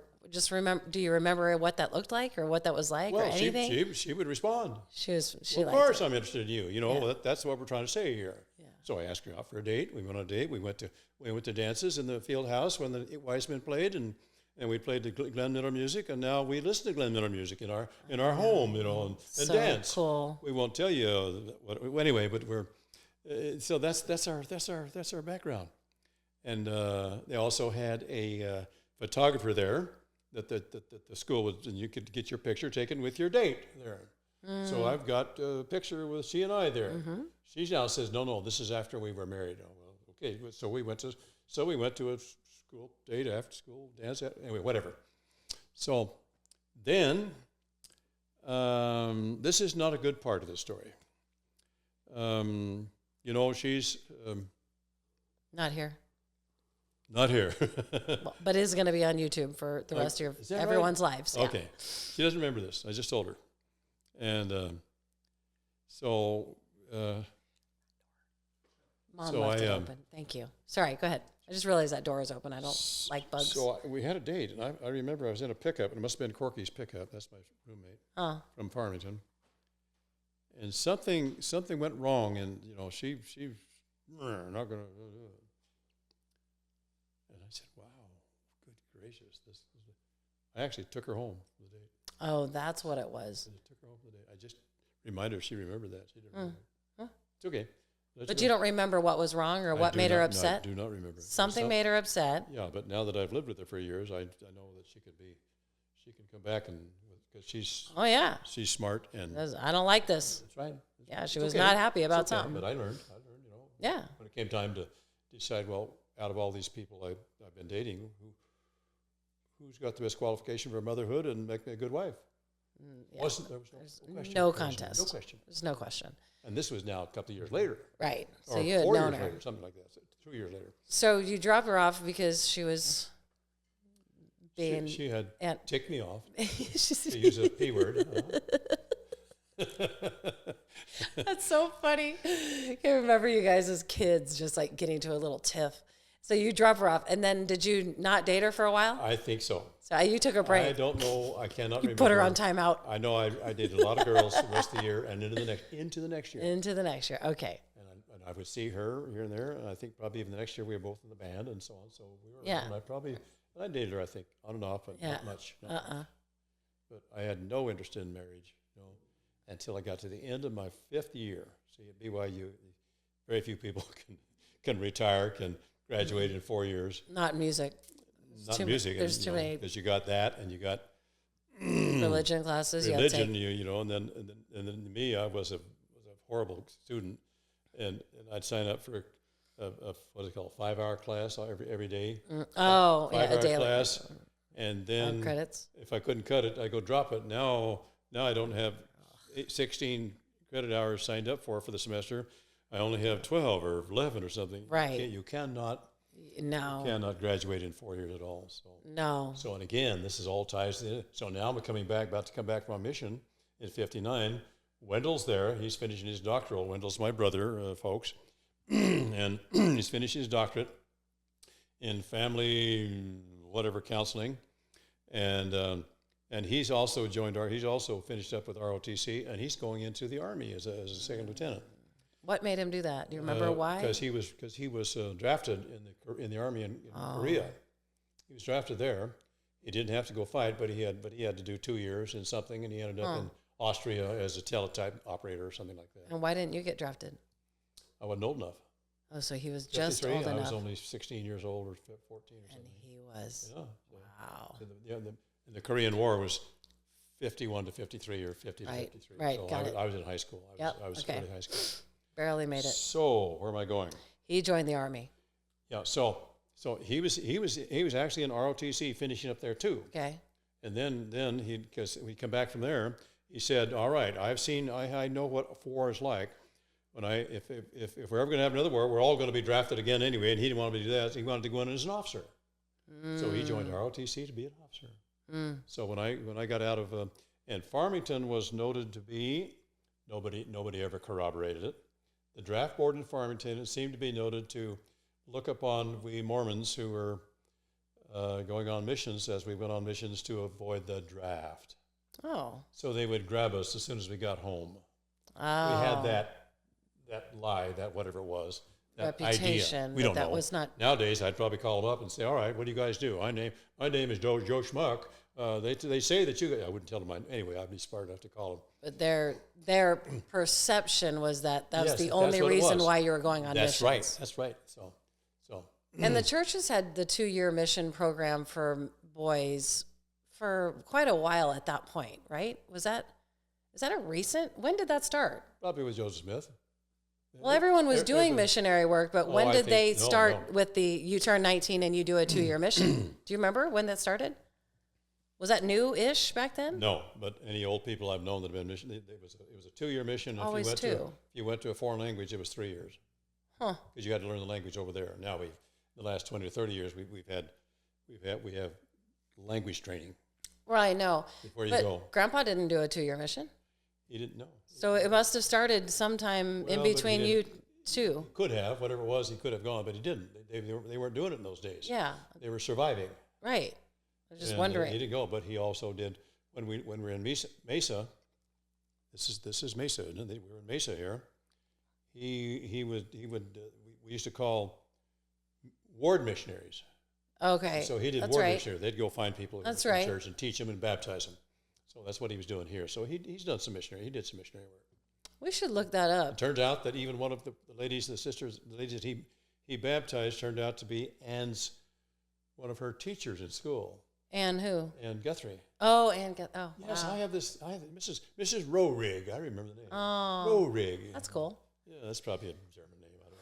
Yeah. So anyway, well, we should look it up. Like when that actually started to become. Easy for us to get off track. It's okay to get off track. Oh, is that right? We're just talking. Okay. So I'm just curious. He's not going to run out of of tape? Okay. All right. I'm just curious when that came to be mainstream, when most people, when they turned 19, they did a 2-year mission. It must have been... You must go see the current movie called Escape from Germany.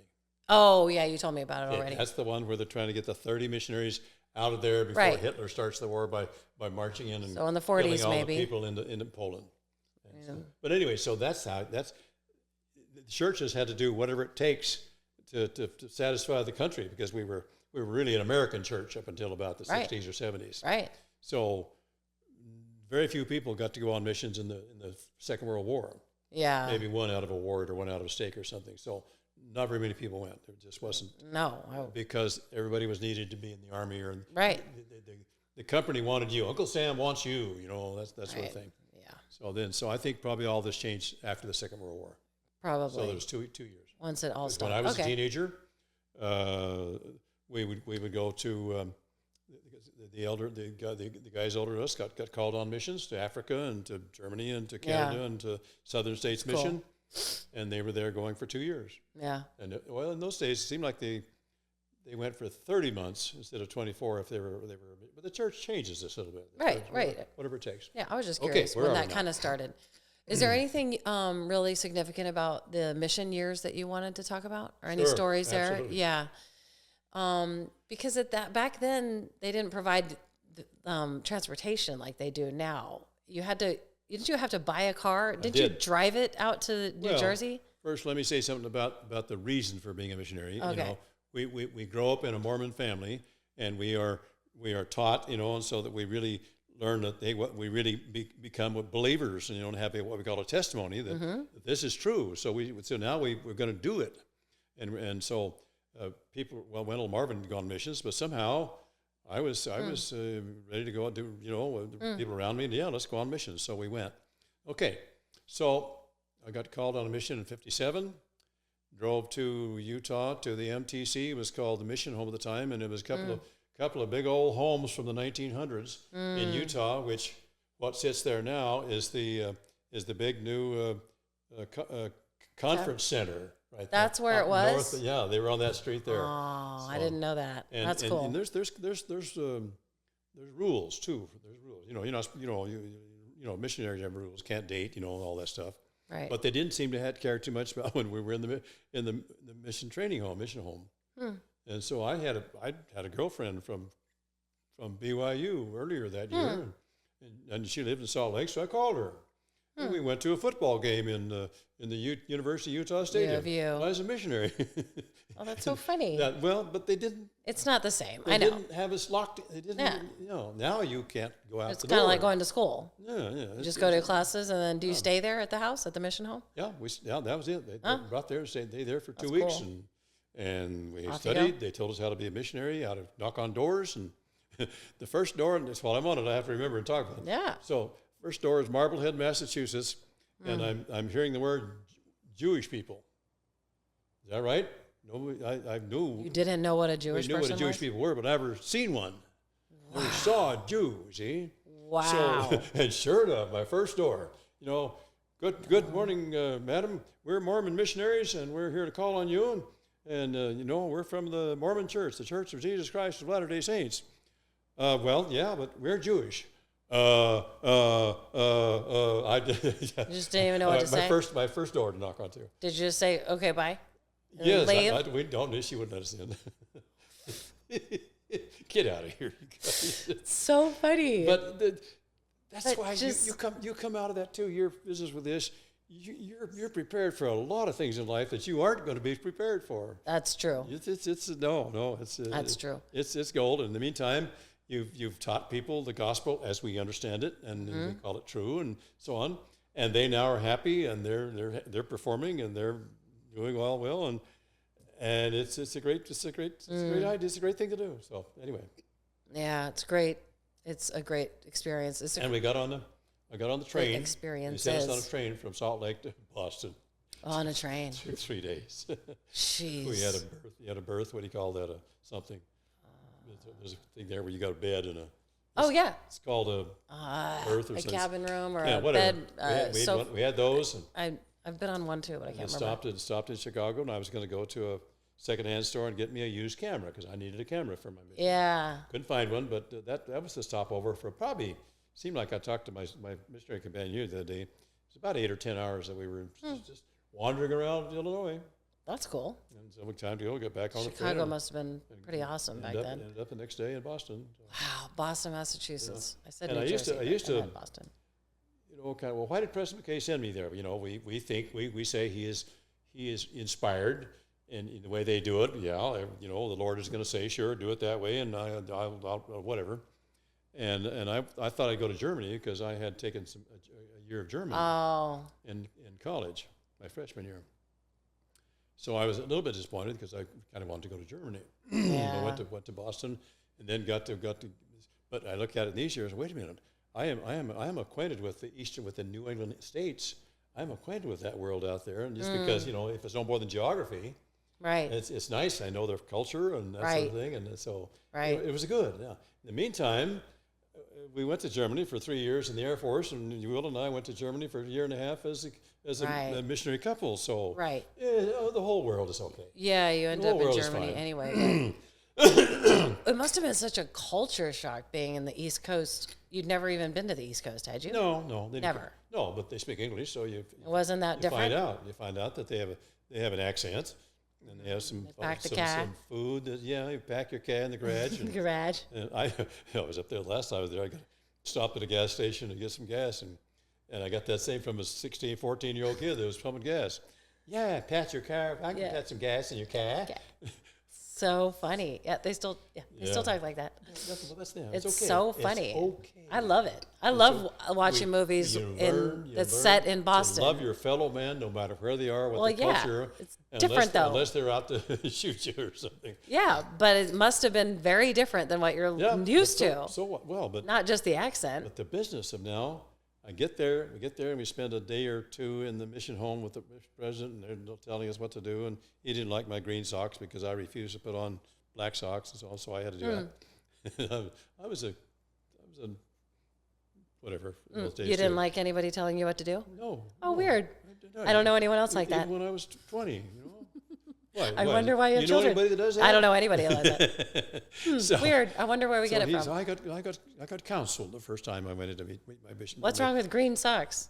I just not uniform. I couldn't see any reason why I had to have not black dress? socks. Yeah. I was just wondering why do you have to have black? I have to do because that's the way we. That was the uniform or whatever. That's the way we had suits that we bought ourselves, and we had black socks and so on. We had a nice hat, fedora hat. Gosh, you've seen my picture. Everyone used to wear hats. Go find my book. Anyway, you act like I haven't seen all of these pictures. I've seen them seen all. Oh, okay. Every single one of them. Very good. Okay. I'm not a stranger. We learned you good, as they say down south. And I love that whole era where everyone wore hats. It's so classy and so everyone was dressed up to go out, and I think it's so cool. And I've got a couple of good snaps with me on my. I tipped it back a little bit. You here, do. Here, this missionary in this. I've still got that suit. I've still got that suit that picture is in. It's so cool. Anyway. I should take it and preserve it. I'll give it to you. That's yours. I want it. Next time you're out at our house, I'll give it to you. Yeah. I'm preserving Mom's dress that she made. Okay. So anyway, so I got the So anyway, it took us to the senior. In those days, the senior missionaries were. The senior one was called a second counselor to the mission president. Yeah. Okay. That's and then when he went home, they'd get another guy and ordain or set him apart as the senior, as the second counselor. Anyway, so he had a brand new little car, amazing little car called a Volkswagen. Here's the car. You know this story now. I was hooked. We rode that to Marblehead, Massachusetts, and I said, I have got to have one of these. Before I was through my mission, I had it as a clunker, but I had it. Wow. And Oz and I drove it home. And was it a Beetle? It was a Beetle, yeah. Volkswagen Beetle. They were a big deal. 56 or 57, or it wasn't that new. It might have been something else. I don't know. 55 probably. So cool. But it really had been beat. So we had to actually overhaul it. Fortunately, there's a missionary in my group in the Southern Maine district that had been a diesel mechanic in the Navy. So we got through there in the back of some neighbor's house and borrowed his wrenches were all American, but the Germans were in metrics, so we had to kind of we had to take that engine apart and fix it. And you did. He could. He could do it. He'd never seen anything like that before, but it's all he used to say. It's all nuts and bolts. Right.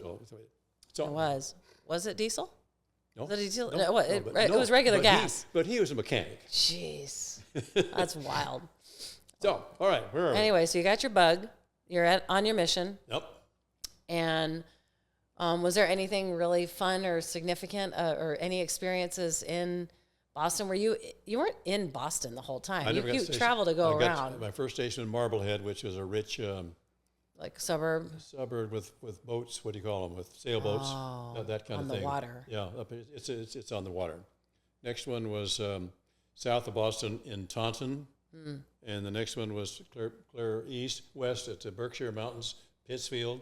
The next one was in Canada, eastern Canada, Prince Edward Island. Right, Prince Edward Island. The last one Island was in southern Maine. So yeah, and that was a great experience. The missionary that I replaced when I got to Maine, he says, "Elder, now I'm responsible for some missionaries." So because I'm a district president or whatever they call it. They call it, what do they call it now? Something. Supervising elder. I was a supervisor. Okay. They're zone leader. Okay, Zone leader now. So he says, okay, fine. I said, what can you tell me? He says, well, just don't make them fear you. That got me all the way through the Air Force. And on the assignments in the Air Force where I made them fear me, I had trouble all the way through. Not big trouble, but it was always people who would hate you. You know, once I'd tell somebody, if I talk strong to somebody, sternly or angry, that's the end of that. They not talk to you again until you have to. So anyway, I learned that. I've taken that with me all through life, and probably most of my Air Force assignments, I was kind to my people and so on, because hey, we're all here to make music. Let's make music. Yeah. If some of you are screwing up, fine, and you'll get a chance to come and talk to me, and we'll straighten you out, and we'll keep right on going with music. So some of you get to learn leadership as well as all of the other lessons. Yeah, but I always had discipline, and I learned early to lean on and depend on my senior NCOs who knew exactly what was going on. Yeah, your senior management. Yeah, sure. That's smart. So, did you have like a memory of how many people you baptized? I did. To converted? I have it in my diary, my journal. Yeah. Oh, so you did keep. It's either 7 or 8. In 2 years. And I kept up with one sister up in Canada. She had a epiphany or a Holy Ghost experience, and so that's how she gained a testimony and joined the church, or was going to join the church. But the last thing, and we didn't even have a branch up there. So what are we giving these people? It's an island. There's not even people there. So. But she said, no, this is it. But she went back and talked to her minister, and he talked her out of it. And so she was, by this time she'd quit smoking. She didn't have any more desire to smoke because the Spirit had told her, had That's made awesome. that happen. And then when she left, so I sent her a Christmas card about 10 years later, maybe I was even in the Pentagon. It was 20 years, somewhere along there. I sent her a Christmas card. So now she wrote back to me, and I got the card that she wrote back, and she says, because she just told us, she says, I'm sorry, get out of here, I don't want you anymore. And so now 10 years later, I get a card. So she responds to my card. You and Elder Phelps. Elder Phelps is from Mesa too, and he's a musician. He's a doctor of music in Iowa, somewhere close to our church headquarters back there in Kirtland, somewhere back there. And but anyway, he's from the family's from Mesa. My folks knew his folks, and so on. We actually got so anyway, she says, "Well, I really regret leaving. Not having you baptize me, and so on, because." But when that minister of mine came, I said I just believed him, and it just was I just thought you were just feeding me a line or something. However, so she said, I said, I remember how well I felt. I remember that I didn't smoke anymore, but after that, I went right back to smoking. Oh, dang it. And so on. Now, this has a good ending. This has a wonderful ending, because when I get back here and I start talking to Lewis Phelps, he says, let's see what we can find about her. Because that was really our only convert up there. And so he did some bird dogging, and he found out one of her sons. She actually had a grandson that she had adopted from her daughter, who also lived in the house. I couldn't understand that. But so she was the mother because she owned the kid. I mean, she owned him by adoption. Adopted, okay. So on. But now this kid had grown up and he joined the church. And he then got back to her and he baptized. Did he really? That's so cool. The grandchild. So this is 40 years. And he found him in the U.S. Navy. No way. He's a Canadian. No way. And somehow he didn't stay with her or something. But anyway, so that's wow. So now she's died, and so I called the Charlottetown Cemetery. She said, "Can you must have a gravestone here for a lady I knew, and her name is such and such. Her name is whatever her name is. I can't think of it right now, but can you? Sure." So she found it. Yeah, it's here. There she is. Can you send me a picture of it? So she had a picture of her gravestone. So I'm trying to set up over the past 10 years, trying to set up a trip with Brian at least to go back to New England and go through all the places where I lived, and there's my apartment, and there's where the lady kicked me out, and there's where the guy came with the shotgun, all this stuff, and then I'd get up there and I said, I'm going to go visit that grave. You did? Nope. Mike, it's never. Bruce and Brian and I have never got it going. So we haven't done it yet. Oh. So never done it yet. You haven't gone back east. Whether I'm too old now to do it or not, it's probably getting long in years. I don't think so. Long in the tooth. Well, let's just figure it out. Let's do it. Well, anyway, I want to see. Well, why do you and the boys get to have all the fun? Because you girls are no good. I know we're not. I think we have a few more things to do. Wow. See, he's enjoying that more than you are. They take all the trips by themselves, but we do all of our trips by ourselves too. Never run onto this kind of a character. That old current old man, he's been everywhere, done everything, but the worst. I kind of want to go because that's where my husband's from. So you barely missed each other. John was born in 56, but he didn't get to Boston until the 62. So you just barely missed each other. I'll bet you and I and Brian could do this. Yeah, that'd be awesome. Well, we need to take John because Bruce wouldn't go. Doesn't want to go to back east? Well, he's off to Mexico and other stuff, and we'll have to ask him. And so on. And Bruce, do you want to go to Boston? I have asked him before. Mike doesn't want to go. No? Because he and I go to different places. Yeah, you're going to Canada. No, in a couple he months. even said just the other day when I asked him, "Why don't you go? Why don't you go with me?" No, that's for you and Brian. See, BR is a wrong word. You already know. It's terrible. And then I named my son Brandon. Yeah. And I called him Brian his whole life. Ever give him both names who start the same. Never, ever. Right. And then I did that too. So. Why Brian? Just because he lives in Connecticut. He lives there. He's been back he lives east. there. Okay. And he's agreed to do it. I just have never put it together. We're going to do it now. Well. After Christmas, it's got to be, because you're going to be gone in September. Going back there in July I thought about it in at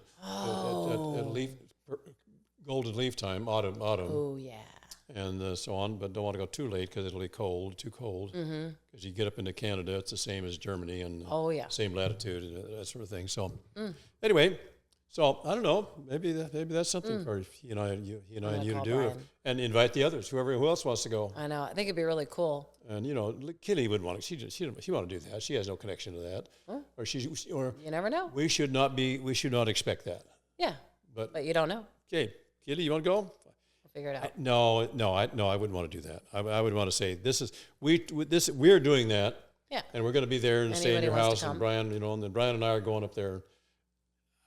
That's too many. Too many people. You and I, and maybe. But I never thought about taking one of our girls. Why would that? You and the boys do all the fun stuff. Jeez. Yeah, but you guys go off to. We do our own Hawaii, trips. And we do. I know.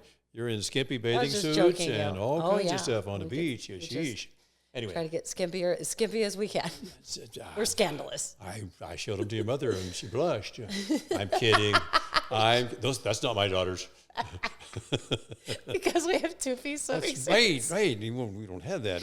You guys. No way. We're not around 12 here. anymore. It's okay. I promise. It's a Mormon outfit. It's totally fine. Oh my gosh. Right. What are we doing next? I don't know, but I think we've not even made it to your wedding. Okay. Let's go to the wedding. Good. Because after the mission then. And the gun. How did I find her? The gun. We got to go back to the mission. What is up with the guy that pulled a gun on you? Oh, up in Canada. That was Canada. Knock on this door. This guy comes to back when they had guns. He had a shotgun. Anymore. It was 1959, and that's it's every man for himself. Oh yeah. Get out of here! I'll blow your brains out.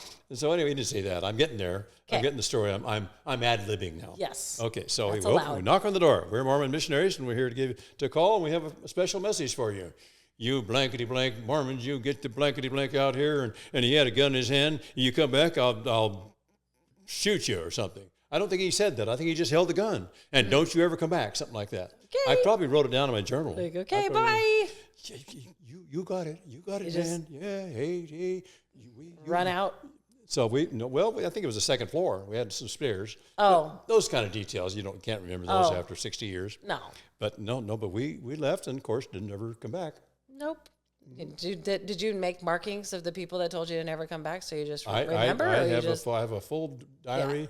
Yeah. I make when somebody would, we had so many people that refused us at the door, and then Mrs. Smith, we had saddlebags, we call, underneath our coat, and so we could put 2 copies of the Book of Mormon, Books of Mormon, in there, and then the first lesson was a tell them about the Book of Mormon, and then if you want a copy, it's 50 cents. Oh, funny. 50 cents. They could tell that this only covers printing costs, right? But we have to pay for so sure enough. So some people would buy a book just to get rid of us, and others would buy it and invite us back and that sort of thing, and that was our missionary work. I forgot. Then we could tell them the rest of the gospel, right? About the Godhead and about baptism and about tithing and all those kind of things, and so right. So then at that point, if they're praying and if they're getting a Holy Ghost experience, they're going to say, hey, this is for me too. So that's how it works. And I have actually typescripted my whole missionary journal, the whole thing. Yeah. I intend to even print it someday for U11. Yeah. So that and some stuff from my folks' family. I'm going to put all that in a good book and so on. Yeah, that'd be awesome. But whether I get it done before I exit the planet or not, I don't know. I call it stepping off the planet. Mike likes that. Yeah, you call it stepping off the planet, Dad. Well, that's what it is. It's not my choice. Right. I'm going to have to step off the planet someday, and whether I want to or not. Exactly. That's funny. Okay. And then after the mission is over, came home. Do you take the train back? Same train? No, I drove the Beetle back. Because you had a car. Drove that clankety-clank Beetle. Can't believe it made it. And that missionary, junior missionary companion, he out here, he had him a 55 Chevy hardtop, and he had it all done. His dad gave him a what do you say? Money to spend at the garage, an account at the garage to paint it and to do the flames on it and lower the front end and all that stuff and paint it and do all that stuff. So it was customized, all right. And his dad had money and just said, go down to Ken Garf and I'll give you what do you call that? They give you so much money that he would stand for. Back up. A budget. A line of credit. Line of credit. Jeez. Yeah. And it must have been a few $1,000 or two. Well, you could do a lot in those days. Yeah. So he knew all about that. So I have this old gray Volkswagen. He says, let's go get this thing painted. Why would he want to do that? Well, sure.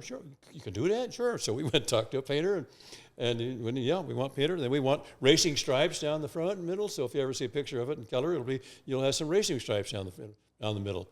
And he didn't. Did you have to pay him back for that, or did he? No. I paid for all this. You did. Okay. His dad didn't buy it. He's saying, let's just get this thing painted. So we found out the guy would paint it for $35. Oh. Wow. And then when he got through it, he says, I sure missed on that one. That was a lot more work than $35. Oh. But he painted it, and it was a beautiful green, and he put the stripes, the racing stripes down the front and all that. And I don't know whether it went over the top, but anyway, the racing stripes were big in those days. I think they come back once in a while. But so cool. So we had that car. So we came home in the Volkswagen. Oz Marble and I, he lives here. Here, meaning Orem, Provo. Okay. And he and I have met a couple of times since then.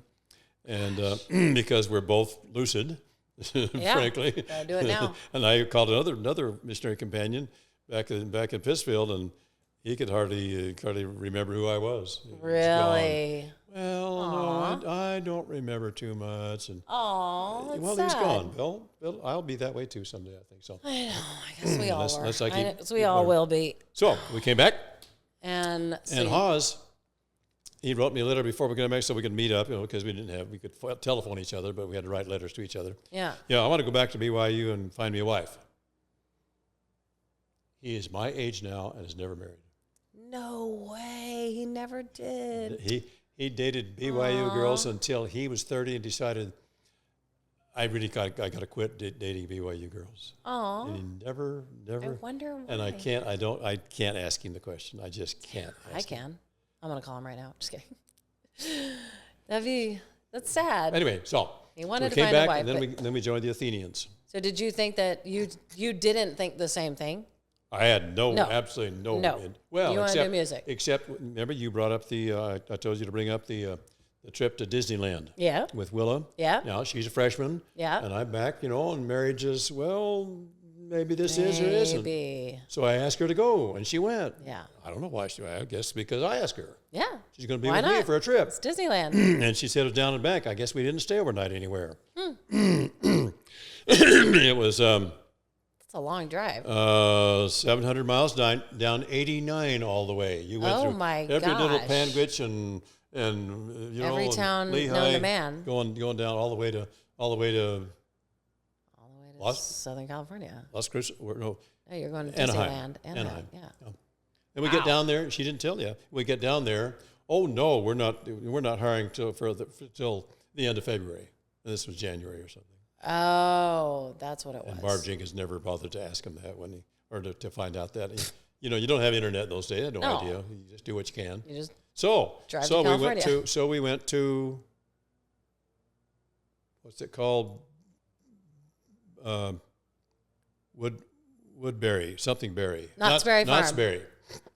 So the picture I have of us sitting there is there's Skinny Willa and Benny and Marv Jenkins and maybe one or two others, and we all got in that big old 57 DeSoto with the back swing fenders out the back and so on, and drove down there back in that thing. Wow, that's so cool. And but we didn't get a job, and after that we never had any interest in going back. When they started asking for some reason, we didn't go back. Headed back to BYU. You got it painted. You got your Beetle painted. And then you went to the trip to Disneyland. Yeah. Ended up at Knott's Berry Farm. Yep. And that's the first time you thought, maybe I do want to get married? Yes. And okay. I asked her. Uh-huh. See, here I wasn't too, I thought, well, I got brothers that got married before. Wanda told me years earlier in high school, said, look, Benny, you have the chance of not getting married before age 20. All the rest of us got married before age 20. And she's saying, hey, don't do that. You don't need to get married before 20. She did. Wanda told me that. I went down there to her in my senior year and stayed with them for a couple of weeks. And that's cool. Messed around and that sort of thing. So anyway, here I am now. I'm 22. Yes, I'm 22. You're an old man. Old sucker, yeah. And so I asked her, because I had high interest in this nice, beautiful little girl. I bet. Young lady. I said, well, so what do you think about getting serious? What do you think she said? Nah. Right. She said, no, I'm not interested. All right. So anyway, I guess I dated her for a while, and then I'm not sure the time when she ticked me off and I took her home on a date. I don't know what happened after that. I think probably I did, but I don't know. But I know there was quite a space after into the next year, because I wasn't dating her when I decided I'd just really had enough of all this single business. So I said, well, who out of all the people I've dated, and I could go back to 3 or 4 maybe or 5 something, which one would make a better mother for my kids? Frankly, that's what it was. There it was. And so, okay, I go knock on her door at the dorm room. This is 2, maybe 3 weeks before school is out in 1961. She was surprised. I said, how about going out with me tonight? Nope, got a date. How about canceling it? Nope, won't do that.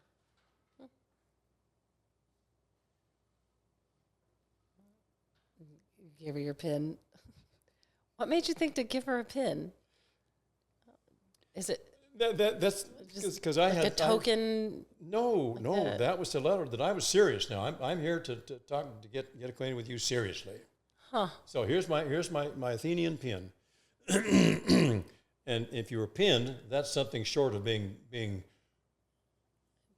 what's my word? Re-engaged. Engaged. Yeah. Yeah. See, words don't come when you're young and beautiful like me.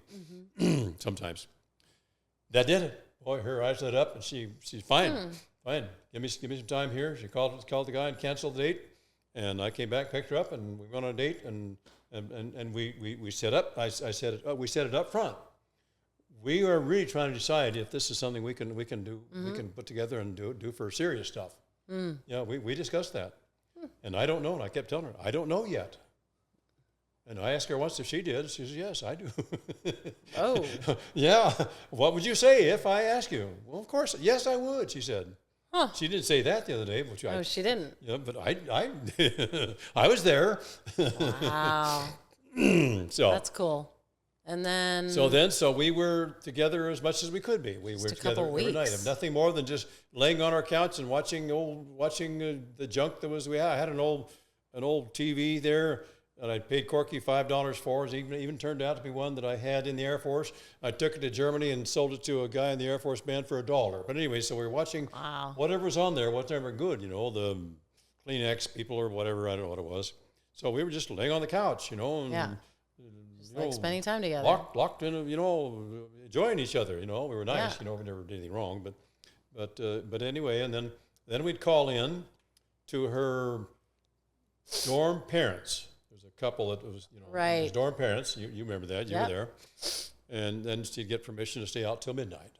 Wow! So we would be, hanging out, trying to see if we loved each other enough to make it to tie the knot. Mm-hmm. So we were doing there. Yeah. Do you remember the first time? We might have had her doing cooking for us, even, but I doubt that. She I don't know. She would know that. Yeah. Do you remember realizing that moment, or realizing that, oh, this is the one, like, I do love her? Or did you say that, or do you remember a moment? We were both praying people. We wanted a Holy Ghost experience, or whatever you want to call it. Yeah. And in my case, she has said that she always knew, so she must have had that feeling long. Yeah. But for me, I was, wait a minute, this is new, and I got to care. I don't know whether I'm gonna. So I was praying intently, and then about a week or so before this 3-week period was up, I woke up in the morning and felt very good about it. Hey, I'm really going to do this. I am. Wow. And so I had a good feeling next morning. So I consider that my what the other people would call an epiphany, but in my answer to the prayer. Yeah. So after that, so I said, so fine. So the next day I took her up to we walked across the campus, or I picked her up after school or something. We walked over to, I got a diamond. I went down to the diamond place. I've even got my receipt from it. A mere $240 or something. Wow. On time, $10 a month. And I knocked on her door and I said, come with me. And I had it in my pocket, and so we walked onto the campus and over to the Mesa building, and there's grass there, and it goes kind of over the hill there down to 7th North or 9th North. Or whatever it is. So there's a kind of so we sat down on that grass, and she doesn't remember my words, but I do. At least she didn't mention it yesterday. So and I said, well, okay, you have been chosen.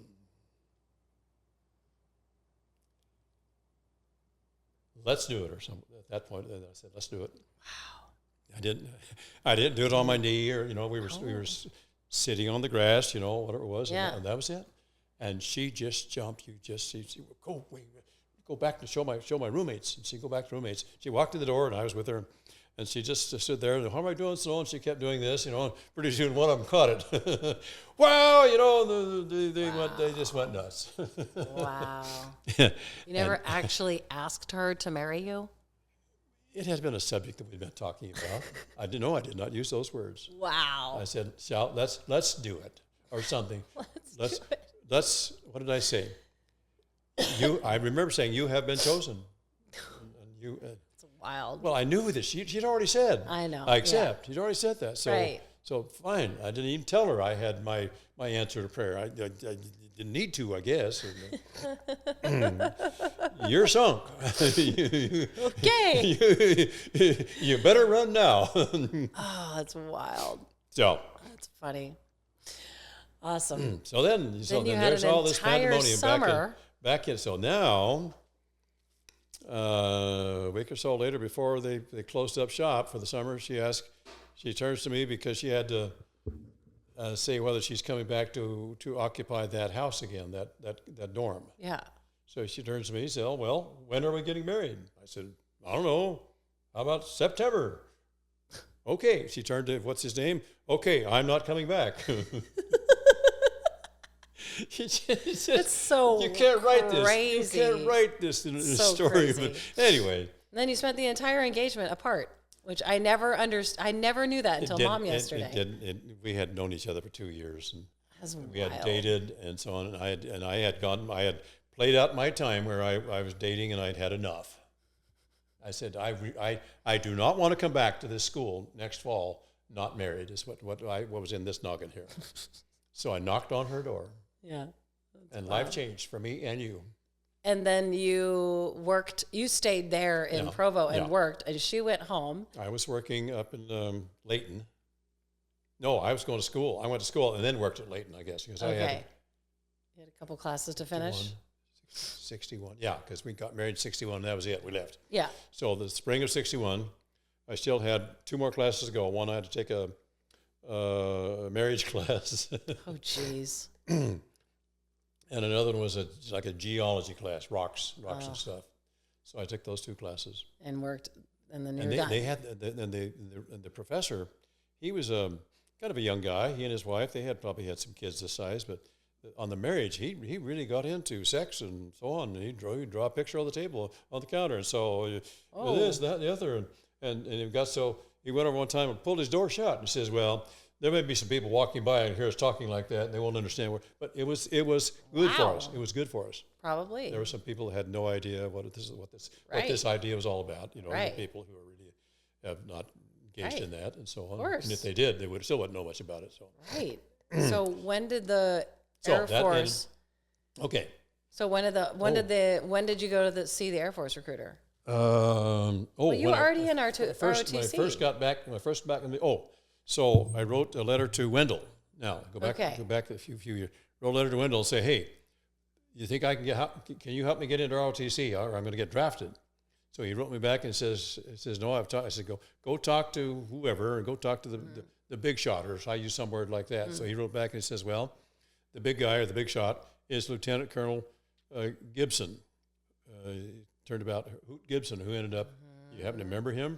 Yeah, okay. We played for there, and that was my Hoot Gibson joke. You know, ladies and gentlemen, if you like the program, my name is Benny Knudsen. If you don't, it's called My Name is Hoot Gibson. That's the guy that put me in. So he wrote back and said, okay, come in and see me when you get here. I'm going to be a little bit late because we couldn't get released until about mid-September, and it started in 1st of September. So I had that 2-week there, and so I actually came back and signed up for only 6 or 8 credits or something just to get started. Went and talked to him. Found out real later that he had more interest in me than I had in him. You know, I didn't want any of this. I just wanted a draft deferment. Yeah. So I went. So anyway, he says, "Yeah, come on in. We'll double up some classes. You can take this year, the first year of the class. There's a classes where you study about war and killing people and airplanes and all that crap, you know. And then because they'd show us they'd go through some things, and then they put on a 16 millimeter movie about the Second World War. That was class. But anyway, it was getting us educated into the military mindset. Yeah.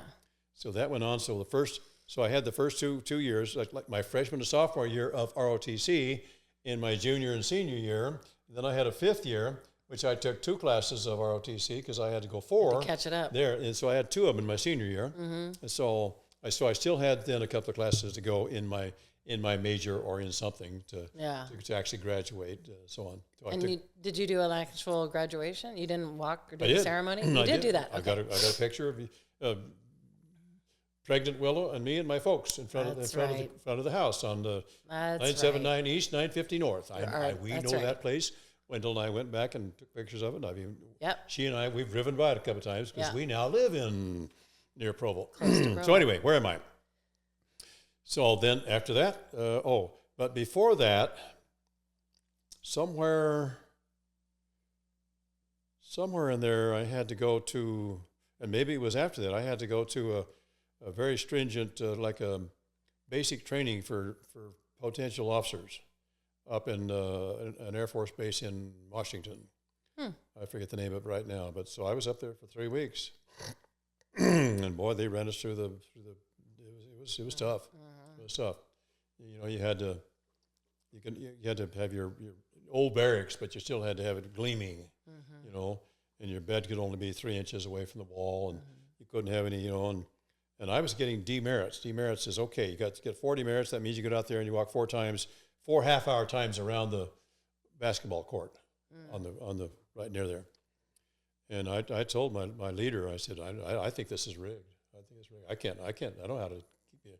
No. He said, here's what you do, you know, and do this, and said, you know, take your rag and you wipe everything down, shine everything up. Then we had metal closets. What do you call them? Closets, not a closet, but a lockers, metal lockers, and you could take the stuff that you used to clean the room, lean it back and push them under there, then put it back, and they were hidden. See? So now you had a room that was just spectacular. And all this you're doing now in socks. And you walk out of socks, your shoes are outside the door. We were supposed to leave the shoes out there. And sure enough, I had the whole idea was not that. It was what I did. I got him into my problem. He helped me solve it. So he was probably proud. And one time he's going to kick me out of the whole thing because by now I already had orders to go to the Air Force.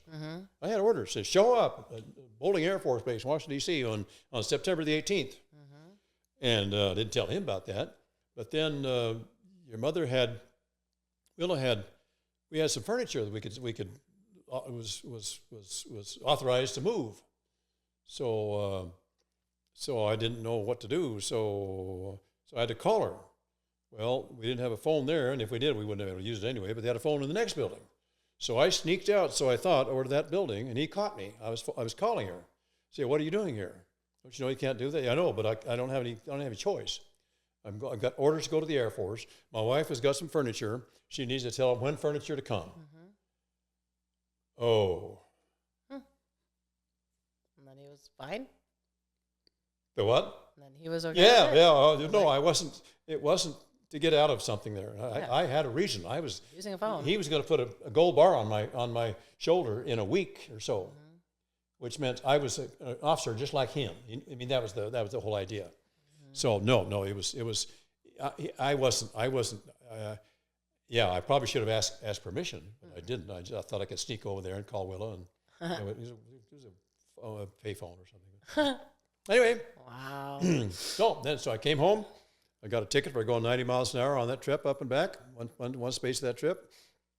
I don't know what it cost me, maybe $15 or $20 or something, in Oregon or Idaho or somewhere. And that nice new little Corvette, gear shift and so on. Corvair. Corvair, yeah, so on. So then got back and we got in the Corvette and when I came back, then I had those 2 classes. She got set her, or I was working. I don't know how it worked, the actual timing here, but she then took the bus. I put her on the bus going back home. So she went home pregnant. Oh, right. So for a couple weeks. I stayed there and worked with the guy that only the 3/4 decent guy. Right. For him. Yeah. Did we put that on? Yeah. Didn't put that on tape here? I don't know. Just tell it. Anyway, back when I was working, descendants. The story's for you. Back when I was working in college, and 3 or 4 years ago, I was working for this guy that wouldn't wouldn't pay us. So, but the money kept stacking up. So I thought, well, we're going to get a lot of big money. Well, it turns out none. But it got clear down to Christmas Eve, And we kept after him to give us some money because we don't have good idea of Christmas. So he brought some money over. He found some work for us to do in some chicken coop or something. And so he brought over about $150, I think, for Hawes Marble and I. He was my missionary companion, and we were living together. Well, because he lived with us, Willa. And so we had $75. It was 8 o'clock at night, and it's Christmas Eve. We had nothing before that but a tree that I'd got somewhere. I don't know. We had a tree, and it had decorated because I got a picture of it. Yeah. And so we zoomed down to Rexall drugstore and bought some stuff. Whatever was there. You bought a few things, yeah. Yeah, that's cool. That's it. So now, cool. What's the other part of this story? So then later in the summer, I was working for this guy named Woody. And we was telling him this story. It says, this old Con Knowles, he would tell us when we were working for him, just make it halfway decent. Okay, we make it halfway decent. So we're telling the new boss now up there, where we're building houses up near Ogden, about that. We were sitting around eating our lunch, and he says, well, there's this other character. He said, we should only do it about halfway decent.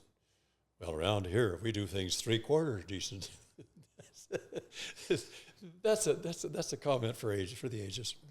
Funny. Okay, all right. So now she's down there. Yeah. And I'm all through, and I got my. I'm now trained as a marital guy in that in that class, and now we're ready to go down and get my bride and head out for East. And she was 8.5 months pregnant with Mike. What do you think about this? Wild. No. Okay, let's go. Let's go. You know that lady now. Yeah. Not big Whatever. deal. Let's go. And I had no idea what that was all about. But okay, so we're going to have a baby someday. I guess that's new. And now she says we went up to talk to my folks first. I can imagine if I do it again, I'd hightail it for Washington, D.C. just as fast as I could. But, in those days, she didn't care. Yeah. And I had orders that said they told me your orders are, you were supposed to report in at September the 18th of 1962. One.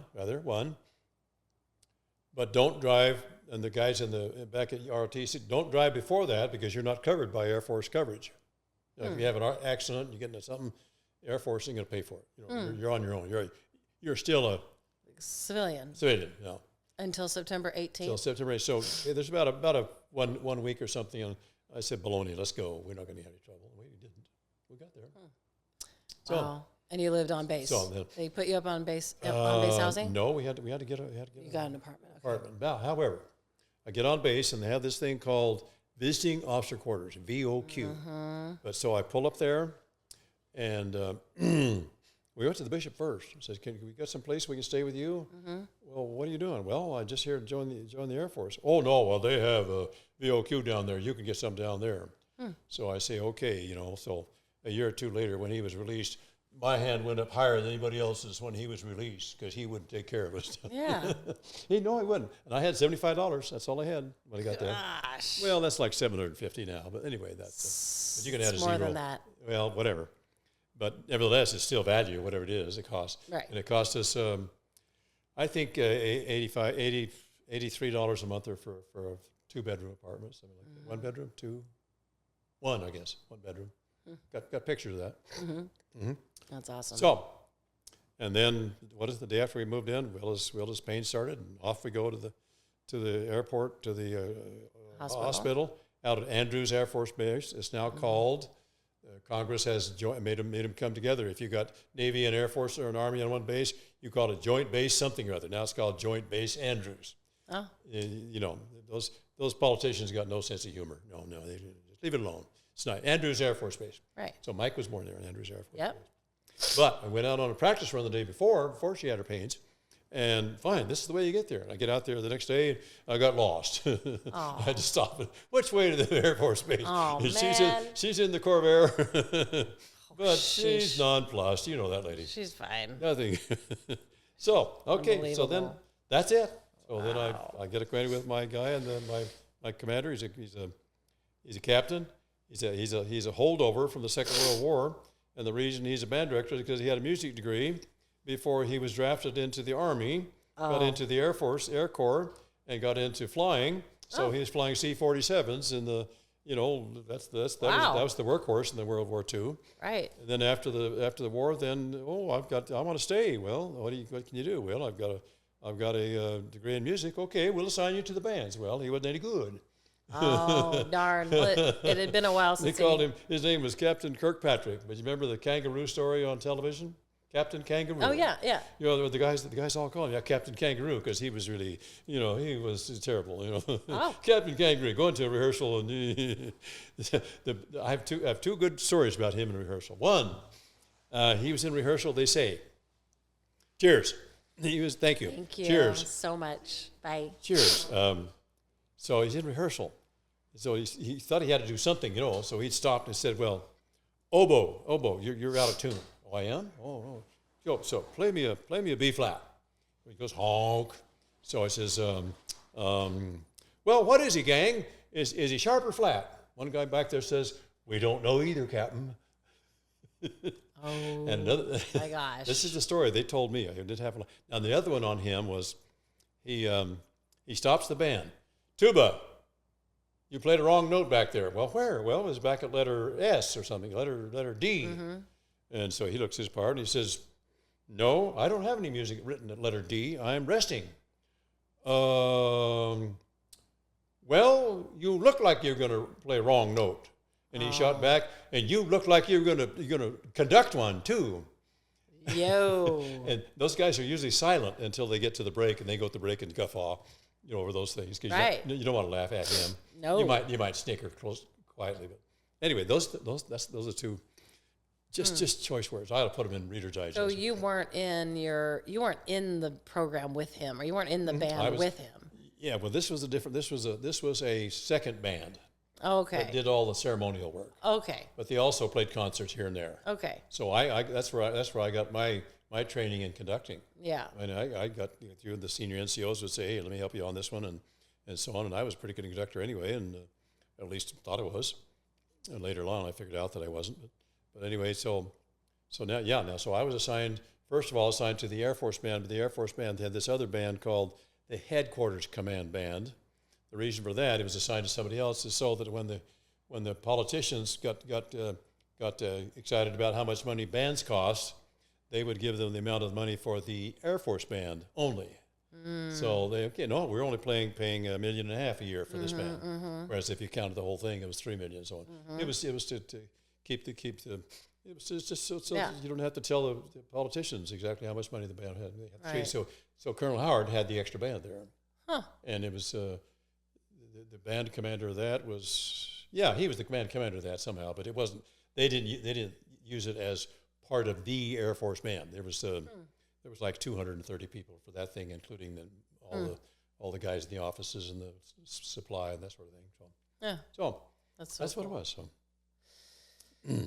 So anyway, so here we are now in our little apartment up on the end, and got a new kid, and I bought a boat eventually, and we go down. You heard that from your mother, and so on. Yeah. So fun. You're only there for what, a year? Year and a half. Your mother finally figured it out. Year and a half. She thought through it, And Yeah. a year and a half, and then my officer efficiency reports, OERs, where at the end of the year, where okay, check the boxes. Was he outstanding, almost outstanding, never, that kind of stuff. And then there's a thing down here. So your commander, your supervisor writes these, and the commander endorses them, so on. So I have copies of all that. I have a whole book of all of my ERs, total years, total 27 years.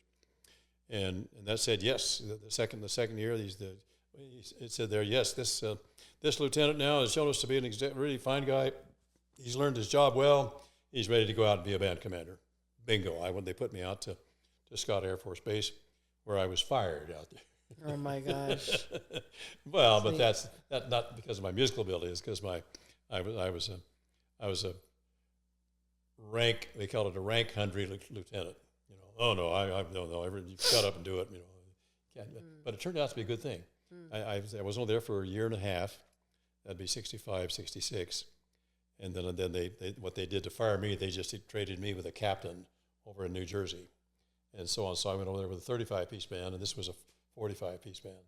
So anyway, fine. But that was the best thing that ever happened to me. I get over there, it's family, and there's a 1-star general instead of 4-star generals over here, and it just is neat. It just worked out fine, and I had good NCOs, and I listened to them, and okay, how do I do about this? Well, here's okay, fine, then you take care of that problem, well, whatever. So it all kind of worked. So that really got me, headed in the right direction. Down the road. And then it was Jersey.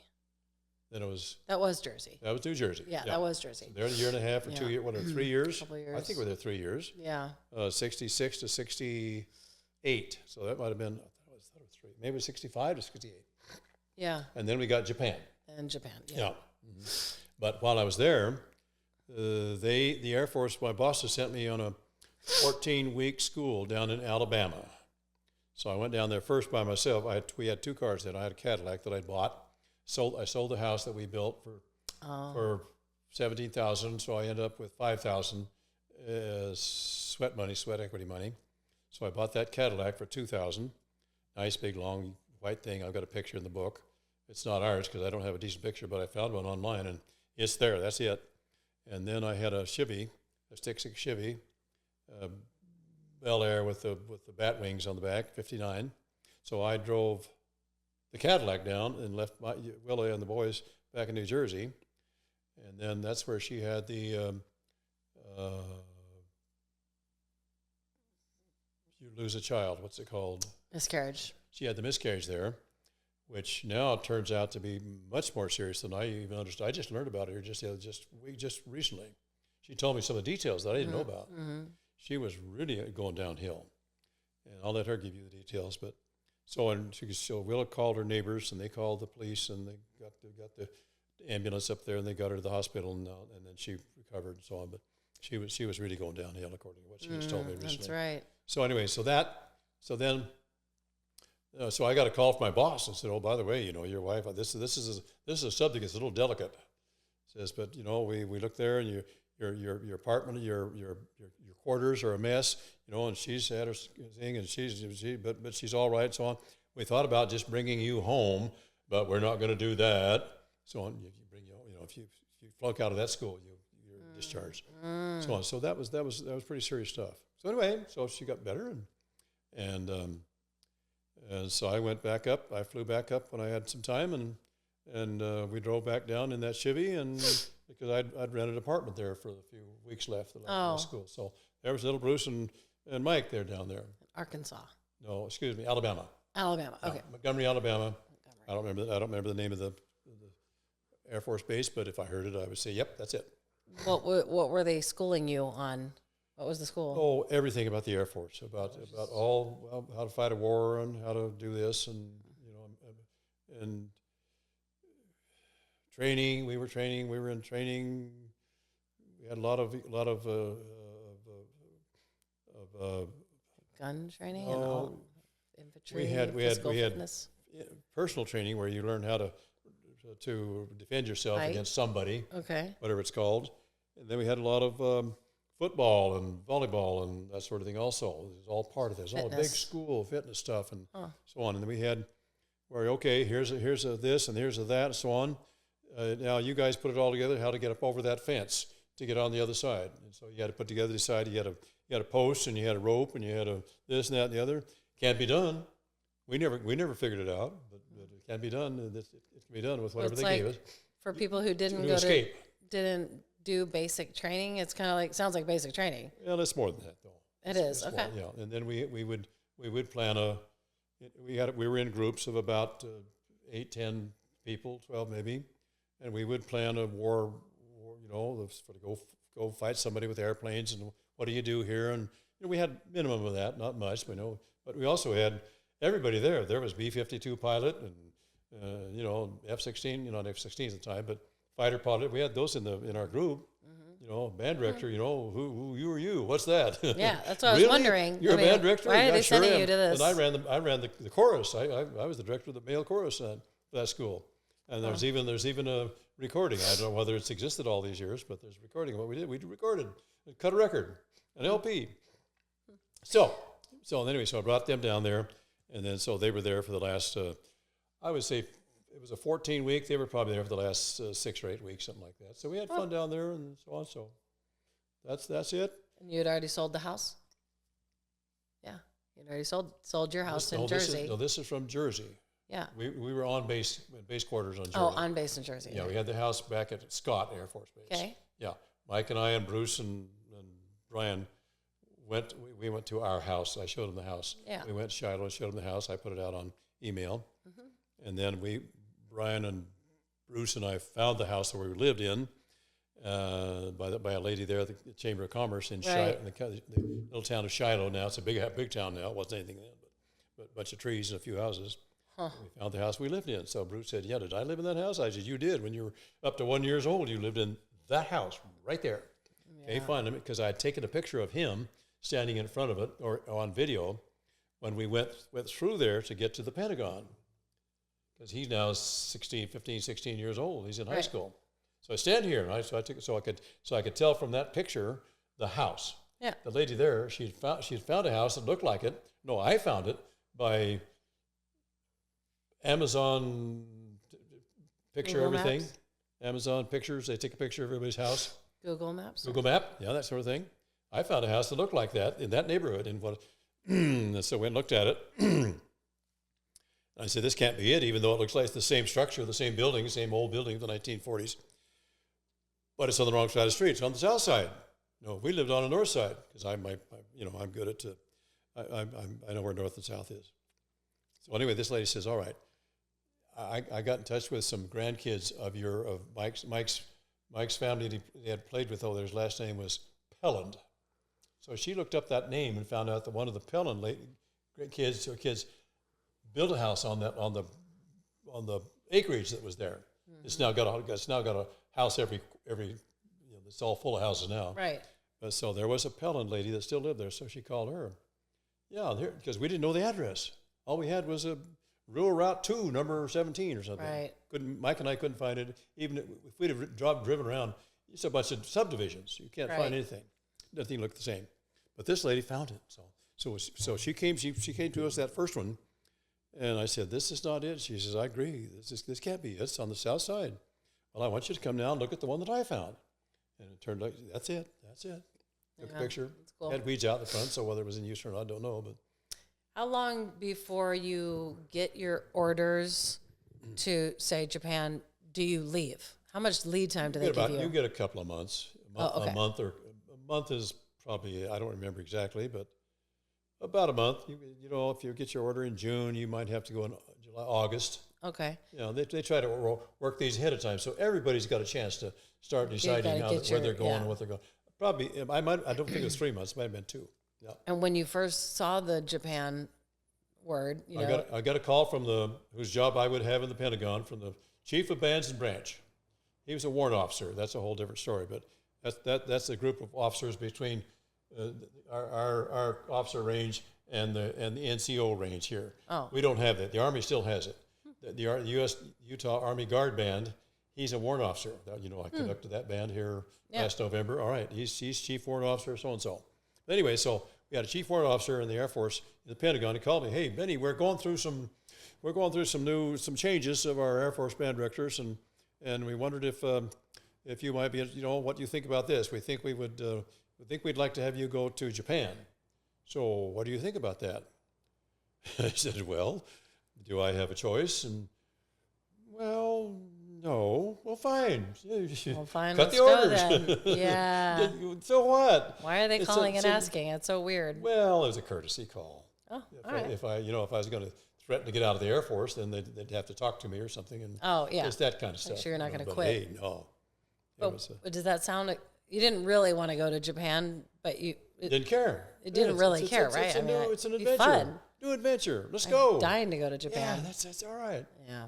And your mother was just delighted. You live on a base with base housing, and they're also military people. Mm-hmm. So it's home. It was home there, and now we get to go down to Tokyo, and the worst thing we ever saw was the kabuki dance.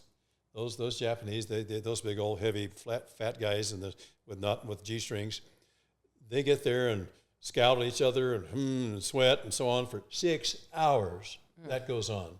No and thanks. While they're doing it, when it gets to where they're one of us making some gain, and it's probably all like our WWE. It's all programmed.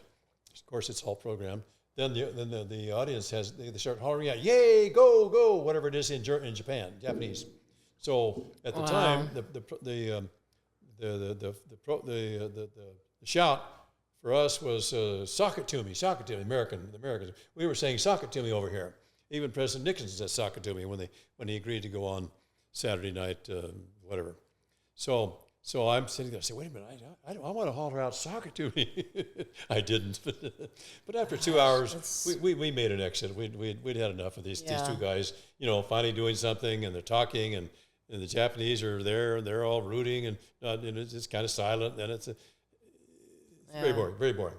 But in Japan, did you perform for other Americans, or did you perform do concerts in Japan all over the place? Yeah. So for anybody, was tours, it a big hit? Concert tours around Japan and Okinawa, and just everyone. Yeah. Everyone used to come and. Well, we'd go out to the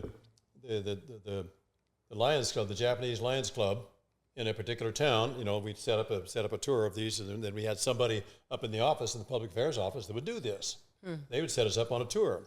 So they would call ahead, and we had a Japanese interpreter, so he would call the mayor's office or whoever and say, "Hey, the band is available to come to your house in August.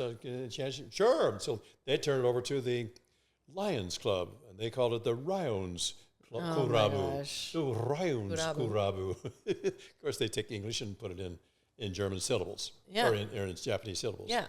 So that's who we were hosted by the Lions Club or the whatever other clubs or whatever, and we'd go play a concert at their high school or the big beautiful concert hall downtown. Yeah. And just bring down the house. Yeah, they loved it. I even had some Hawaiians in the band, and I got them to do some Hawaiian Hawaiian singing and act. They put on the shirts. They put on Hawaiian shirts to get out there and do and it was they were a hit. They were a hit. Oh, they did I'd some love great that. things with the Japanese. It's so fun. Let's go back because we forgot to talk about your master's degree. Now I'm reading my notes. That's Make fine. sure we get everything. That's a good story because that's another thing. A lot of these things are, what do you say, seminal, or they were the cross, the Y in the road. You come to a Y on the road. I tell young people, you're going to be making choices. You're going to have a Y on the road, and you're going to go this way. You're going to choose this one or that one, and it's going to make a whole lot of difference, like what I did with my life. But this is one of these crosses in the road. So we were in it's the flute business. Okay. Yeah. I was going to bring my flute in here and show it on a little bit. Oh, we were gonna shoot you guys performing. Why don't you text Willa to bring it while we're talking. Okay. Yeah, I'd like to show my flute on this tape. Okay. So anyway, while I tell the story, so while we were in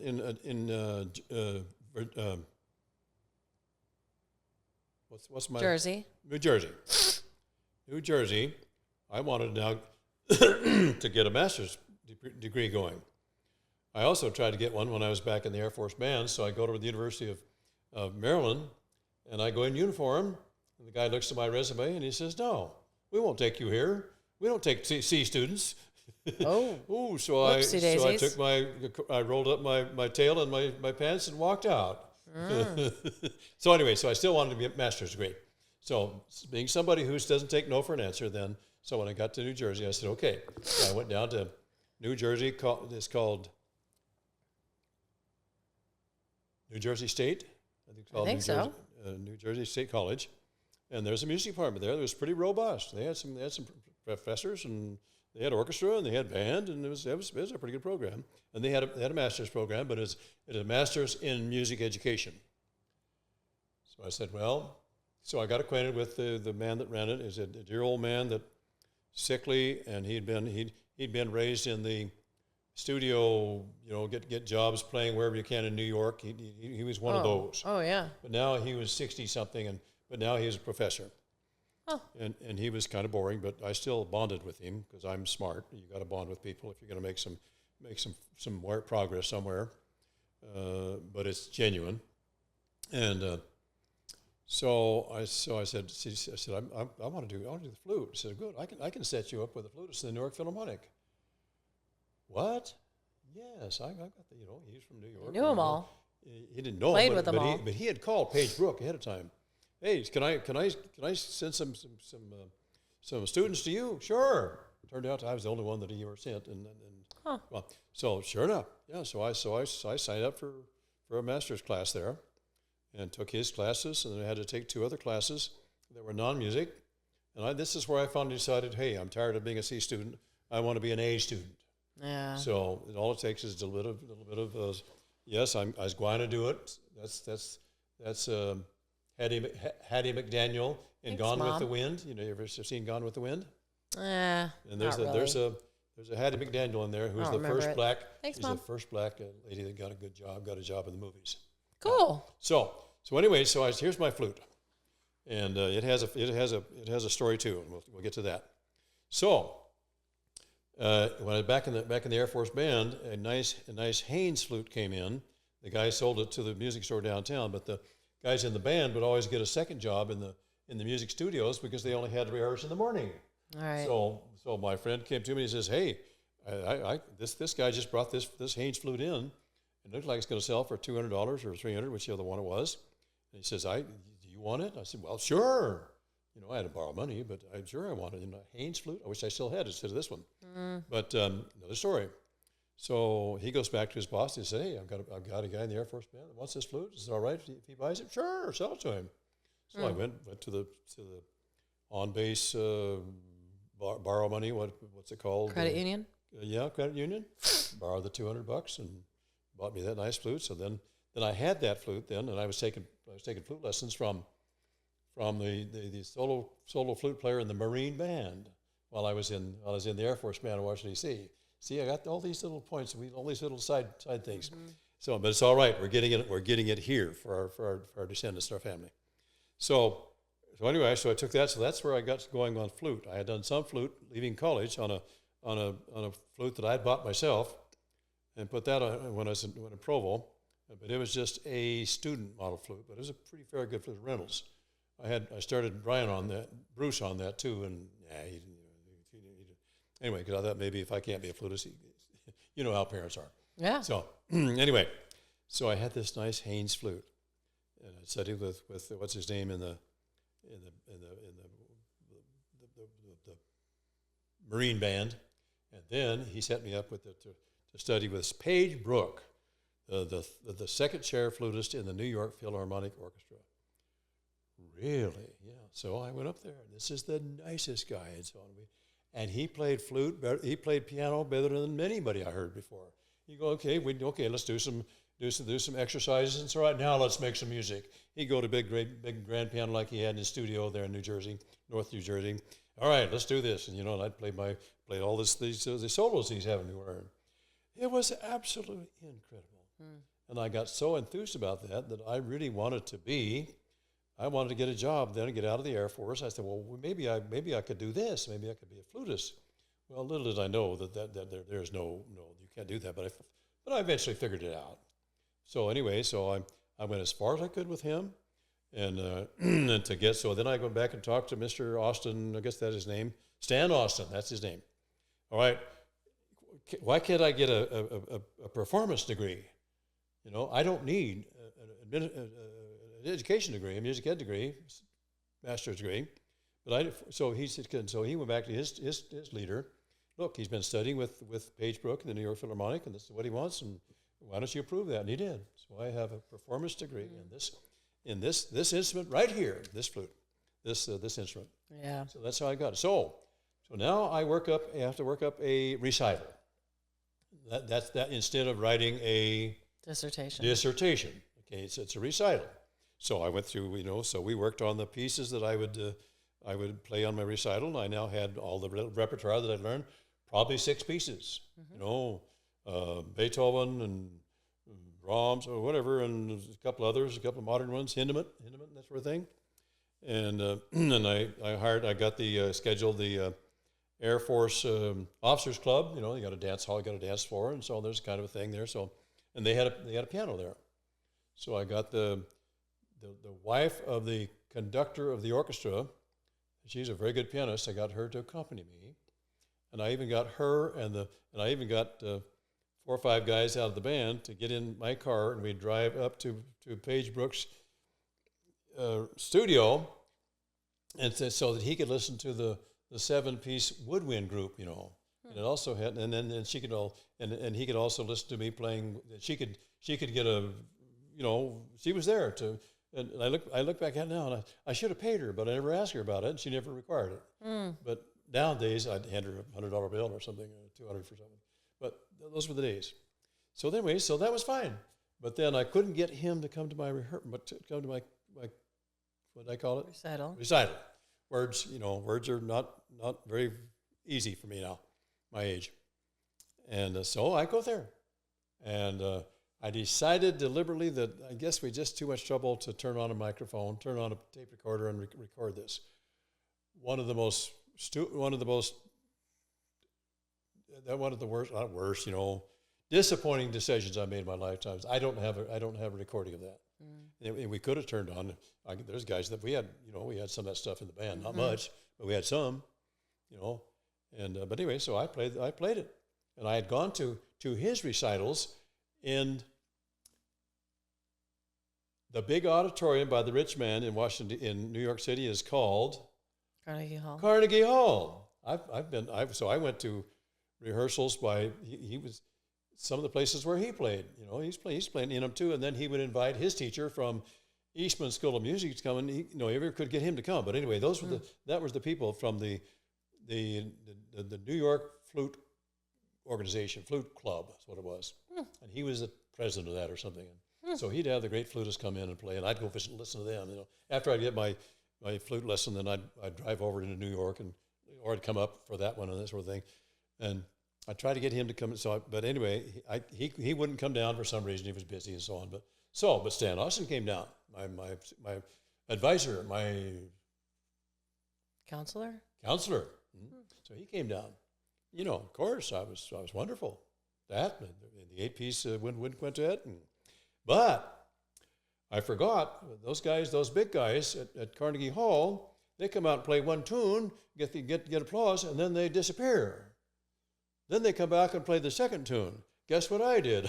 I played them right in succession, which is you don't do that when you're in a whatever, you know. So in a recital, you do for college, yeah. No, you don't do it professionally. No, because I was in New York. I was, young kid, big eyes, and they were, they would walk off, come back, and they'd applaud again, and they come back, and you do the next tune. Yeah, probably in Carnegie Hall you do, but Carnegie not Hall, in, yes, not in college. But that's what I was. Well, Stan Austin, maybe it was just Paige Brook. I told him, I forgot to do that. Oh, well, that's funny, Maybe Stan Austin would have, maybe he didn't care, or I did it right by just staying out there and slugging it out, you see. Yeah. Do it all at once. So then you've seen that picture too. Yep. Awesome. 3 years in the Air Force, you were thinking about getting out and teaching.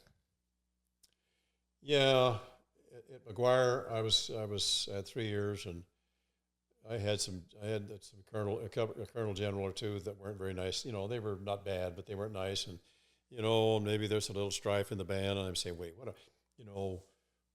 I really was wanting to be a high school band director. Maybe I ought to take a look at that. So we drove out for a couple of weeks of leave out to Las Cruces. And so I did do some interviewing for college for a high school band job, but when I found out that they weren't going to give it to me, I'd have to start out as a junior high. And I said, wait a minute, no, I'm the big captain of the band here. No, I'm not going to start out as junior high. So with that and some other things, I thought, well, wait a minute. And then I was thinking also about starting a music store out there. Mike says I have some entrepreneurial something in my brain, and that may be one of them. I looked at that, and I even went down to the little mall that had been started, and there was a guy that had a music store, but he didn't rent it all. He had some stage space in the back, and I talked to the guy can I rent that space? Yeah. So I did my due diligence and finally decided, no, I need to stay. And then about year 12 in the Air Force, I decided what a value that was, because I got 12 years towards an Air Force retirement. And at the time, I got a letter that I wrote home to my mother. She saved all the letters and gave them back to me. I said, boy, I've decided to stay. All I have to do is make major. If I can make major, there's no question of ever making lieutenant colonel and colonel at that time. That you just didn't, that was no. I make major, then I can stay in the Air Force to 20. If you don't make major, then you're a captain. You get to 18, then they just chew you out. So I said, if I can make major, I can retire with $300 a month. That was not big money, but it was consistent. It was free. It was every month. Yeah. So I figured that hit me when about 12 years in.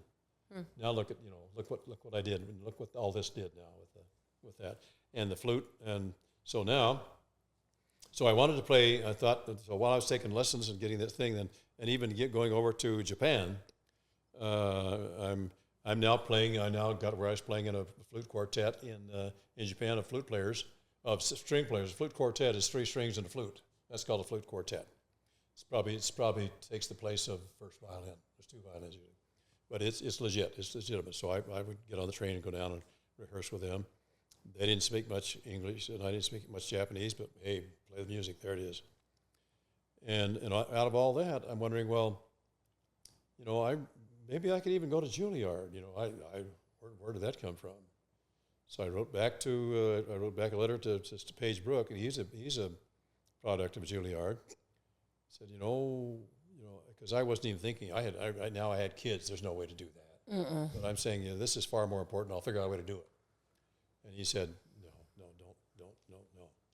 Because then it became obvious that if you're going to get a flute, like several instruments, if you're going to be a musician and play in an orchestra, first of all, the audition for a flute, there's only so many orchestras, so there's so many flute chairs, and there's let's say there's 20 orchestras in the United States that play for money, right? That make it, and they probably can't except for endowments. So how many times are there vacancies, and if there is, how many good flute players come and so on? And I looked at that and I said, there really is no chance. No, I am only a talented musician. I am not a gifted musician, and that's the difference on the whether you can qualify at an audition, and then how many vacancies are there anyway? So that it. Okay, fine. I'm going back to the Air Force, and the rest is history. That's cool. And you know all about that now. Yep. You know that because you lived it. Yep. What's the peaches and rice Sally story? In Japan, we'd be driving, and the Japanese are always. What's the opposite of being polite? They were impolite, because they wanted to pull in front of you. Even if you gave them 10 feet, and then they'd wave at you, sumimasen, meaning sorry, but thank you. So, and I started calling, you. And the American word for Japanese is honjin. So it's nihon is Japan, and jin is foreigner. So nihonjin is the name for foreigner, and it's essentially the name for Americans. But the slang is honjin. My slang was honjin. Dang honjin. So the kids are going to pick up on this. So we're driving one time, and some Japanese pulled out in front of me, and I stuttered, and Sally looked. No, this is 2 different stories. So Sally looked after me and says,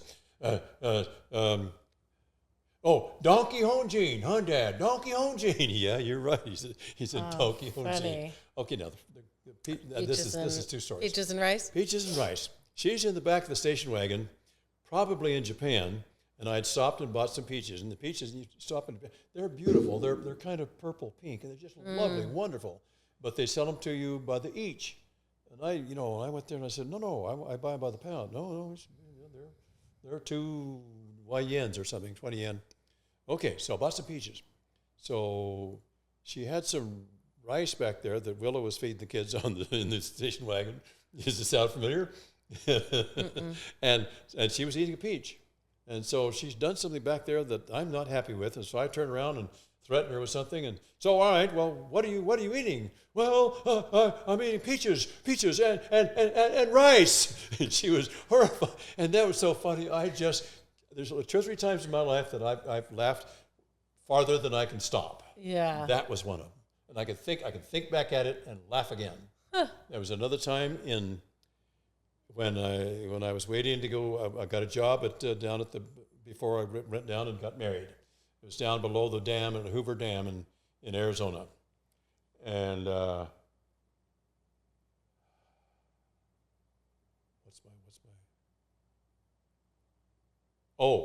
so Haas and I went to church, and it's sacrament meeting. It's testimony meeting, first Sunday. And so in those days, we used to get up and talk right from there. Maybe you remember those. We get up and talk there, and so you had to be first. So in this case, a man and a woman both got at the same time, and now they're making gestures by facial gestures. Either who's going to start here? Well, and this was the funniest thing. It just tickled my funny bone. This guy. And so finally she talked, and so he said, but everything was facial. It just was funnier than all get out. Huh. I just cried, and I had to get up and walk out and go back to a classroom and laugh back there because I just couldn't stop chortling. Just one of those things. Their faces told us that he wanted to talk, but she got up first, and well, who's next and who's next, and it was just funny. So those 2 things now, that's funny. I have laughed and cackled to no end, just about. Okay, so what else? How did you sell out? And we're talking about debt in California. Yes. Repay your debt to move to Virginia. Well, we owed monthly payments on the Bodie Doo. That's a Winnebago RV people. And I had some other debts to buy the Jeep and to buy this and to buy that. And so when I got orders to go to the Pentagon, I flew back there and got me a realtor lady, and well, what do you? So I need to get a rent, need to get a house contract. What do you call it? Contract, mortgage, to buy a house. So we got this guy. So I gave him my thing, and he says, "You don't qualify for anything. You're in debt too far." Okay, I probably am, but in those days, to keep things going, keep enough cars and so on, I would have to go in debt to buy the car. And now I had payments, and so when we had our bishop was Harley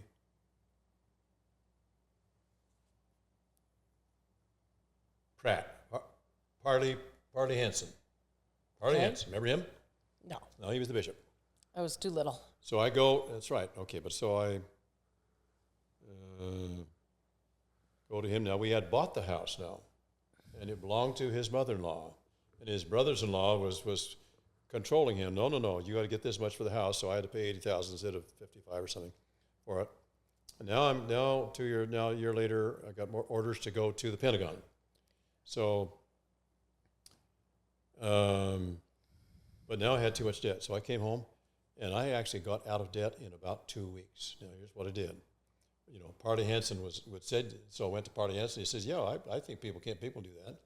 So I got your grandfather Lunt, Pa Lunt, to buy 2 acres of our land. And that wiped out the payments on that 8 acres I bought that I paid on for years. Okay, that was free and clear now. Now let's see. So I sold the Winnebago to Wendell for a song for kind of cheap, and he came and bought it and drove off with it.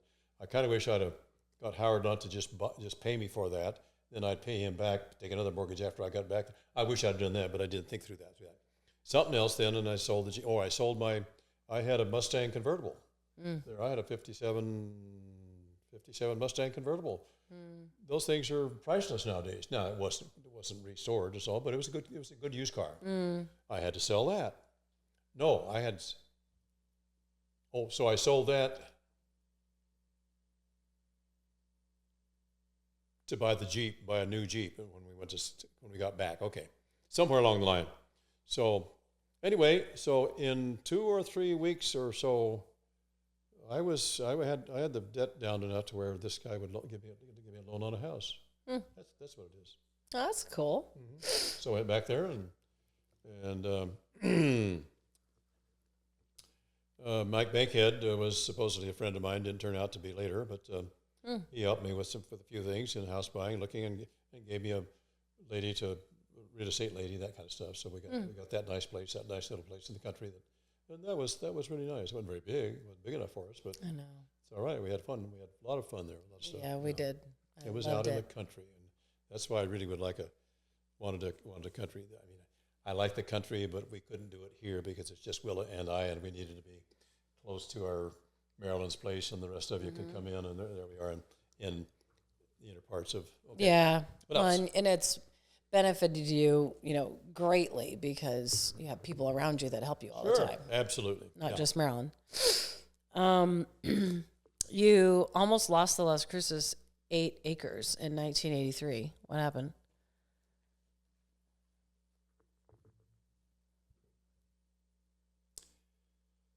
I can hardly tell that story.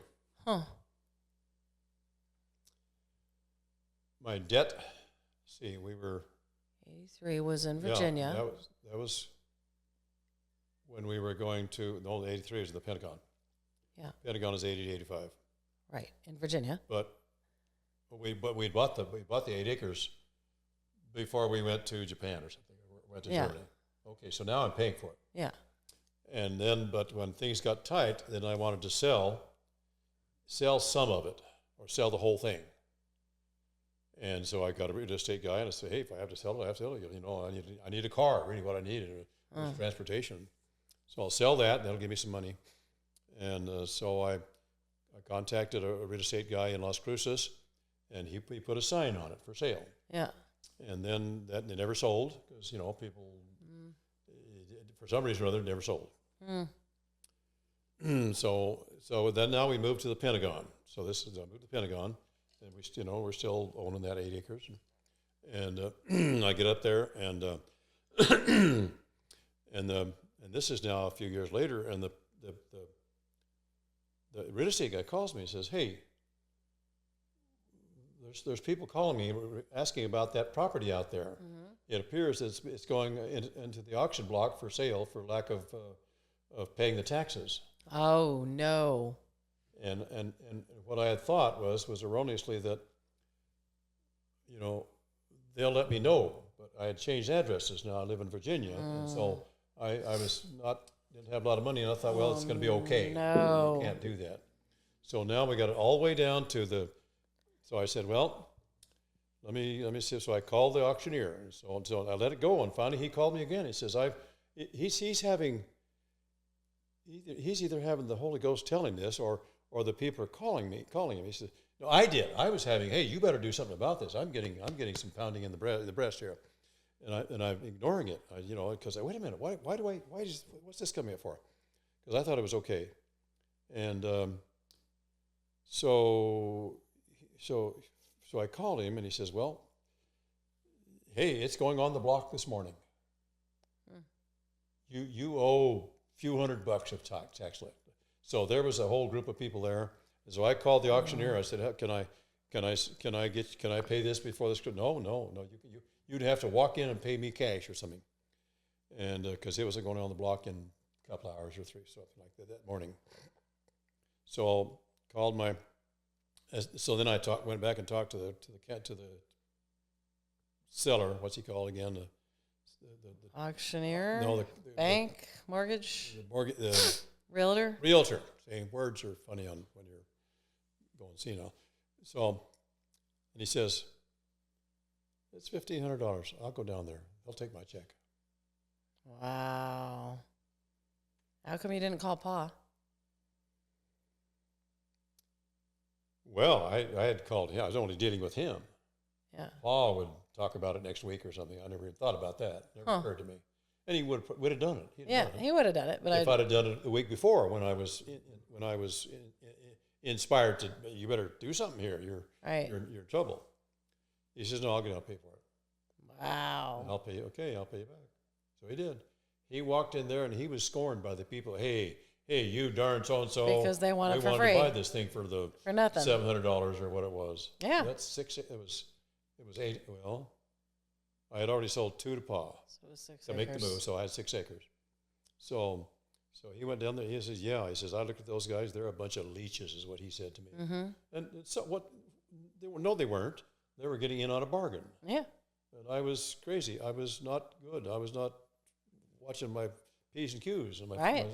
So it's a very sad story in my life. And as you tell, I just about cry when I tell the story. But because you take this out, we eventually retired on that, and we eventually built a house on that 6 acres, and none of that would have happened if I'd have lost it. Right. And we'd done something else, of course. Right. I have some gumption and some motion and some abilities and so on, and I'll go make things happen. But Right. that happened because we had that. Yeah. So That's then cool. we had a nice farm there for 6-7 years and that sort of thing. So Yeah. oh, That was such a great place. I've been involved in lots of stuff in my life, as we are learning in this 3 or 4 hours of Yeah. of a live history here. Yeah. And I think we should do this one last question and wrap it up for today. And we can always continue another Sure. time. But Yeah, there's more. yeah. How has your commitment to the LDS religion played an important part in your life and raising children? Well, couldn't have done it without it, I don't think. I think if I'd have been a Baptist or a Catholic or something, they don't have the same kind of family. They don't have the same kind of family emphasis, I don't think. I don't know, but what I've learned over the years, and Will and I were both born and raised in the church. We just now call it the church, and so on. Yes, it's the LDS Church or the Mormon Church or the Church of Jesus Christ of Latter-day Saints. But we were two that valued what we were taught and said, yeah, this is true, and we were going to raise our kids in the church. And that's what we did, and we stayed with it. I had gone on a mission. We were married in a temple and sealed together, as we say in our church doctrines. That's what we have temples for. And so we were sealed, and all the children then are sealed to us when they are born. So that family is going to be together in the afterlife, so on. So that's the doctrine, and that's what does in the temple ordinances, and that's it. And the fact that we did that, we think we had a happier family, because your mother raised you all to sing, and you all had primary, and you all had young women, and you all had, and we had missionaries and so on. So it was one nice, big, happy, as we used to say, Mormon family. Now we've dropped that term as much as we can to being Latter-day Saints. And so that's it. So no, it's the what do I say? The ping rod around which everything else, this has a word, but I can't get it, around which everything else rotates. This is the whatever this is called. And that's so we value that highly in us. And we met each other, at BYU, both who had value in the church, and we kept it, and we are still happy, and now we are temple workers ourselves. We get involved in sealing other people. I'm not a sealer, but we're involved in helping our ancestors get sealed in the temple, so that they are now sealed, and they didn't have a chance. They didn't learn about the church while they were on the earth, and so on. So we're happy with what we're doing, and we're happy with what we've done. And everybody didn't do the same thing as us, but that's all right. You have a choice. We are here, and we can make these choices for ourselves. But the choice we made was a good one for us and our family, and we did it. We did it. Yeah. Awesome. And we would do it again. Yeah. Yeah. Cool, Dad. Well, this has been a blast. Probably time to wrap up. I have probably not enjoyed so much in my life as sitting with you, and your ability to ask the questions and interview and harken back to what I've done in life. I can't believe that I've done all this stuff. Some days, I open my bio book and say, yeah, I remember writing that. Yeah, I remember being there, but did I really do all this stuff? Yeah. I did. So on. And Mike is complimentary. He says, Dad, I don't think anybody else can what's the word? Also do it. What's the word? Compete? Can repeat. Duplicate? Duplicate, yeah. Nobody can duplicate what you just did. Well, we still have bands, and we still have band directors, but we don't have as many. There's only 12 bands or something. Yeah. When I came in, there was 40. When I got the Pentagon, there was 20. Yeah. So what you did can't be duplicated. Is exactly what Mike says. There we go. Probably can't be duplicated. Yeah. So, and look at all the stuff we haven't. We've touched the surface, but there's more. But then if you want some details, then go find my book. Right. Exactly. It's Now, all in your book. Now, what I need to also say that I'm now working on the Utah chapter because my book, Bringing Down the House, 2 volumes at 500 pages each, for you descendants are looking for it. It stops when I turned 80, in about 80 years old in 2017. So now we moved to Utah, and now I've got the last 6 years. So I'm now making a Utah chapter, adding that to it, and now printing some more books.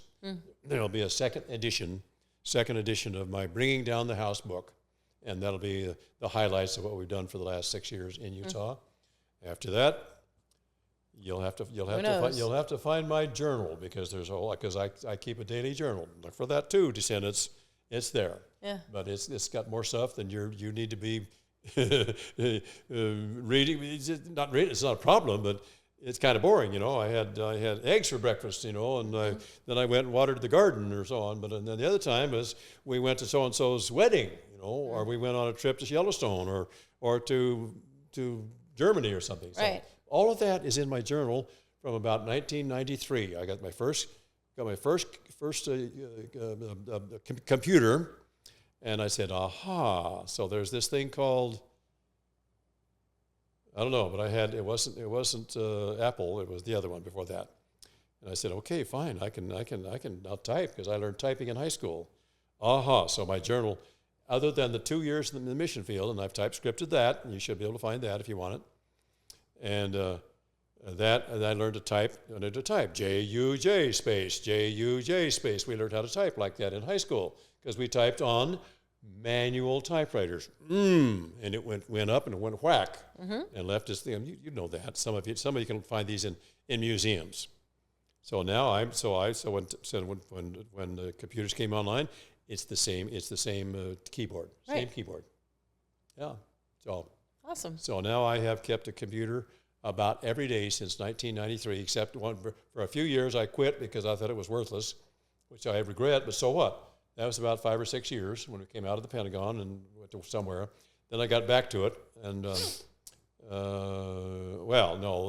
was writing longhand is what I was doing. Oh, okay. We got to the Pentagon, and then wait a minute, I'm just tired of this. Kids come home. When I go to the Pentagon, and I come home, this is nothing very valuable. So I quit for 4 or 5 years.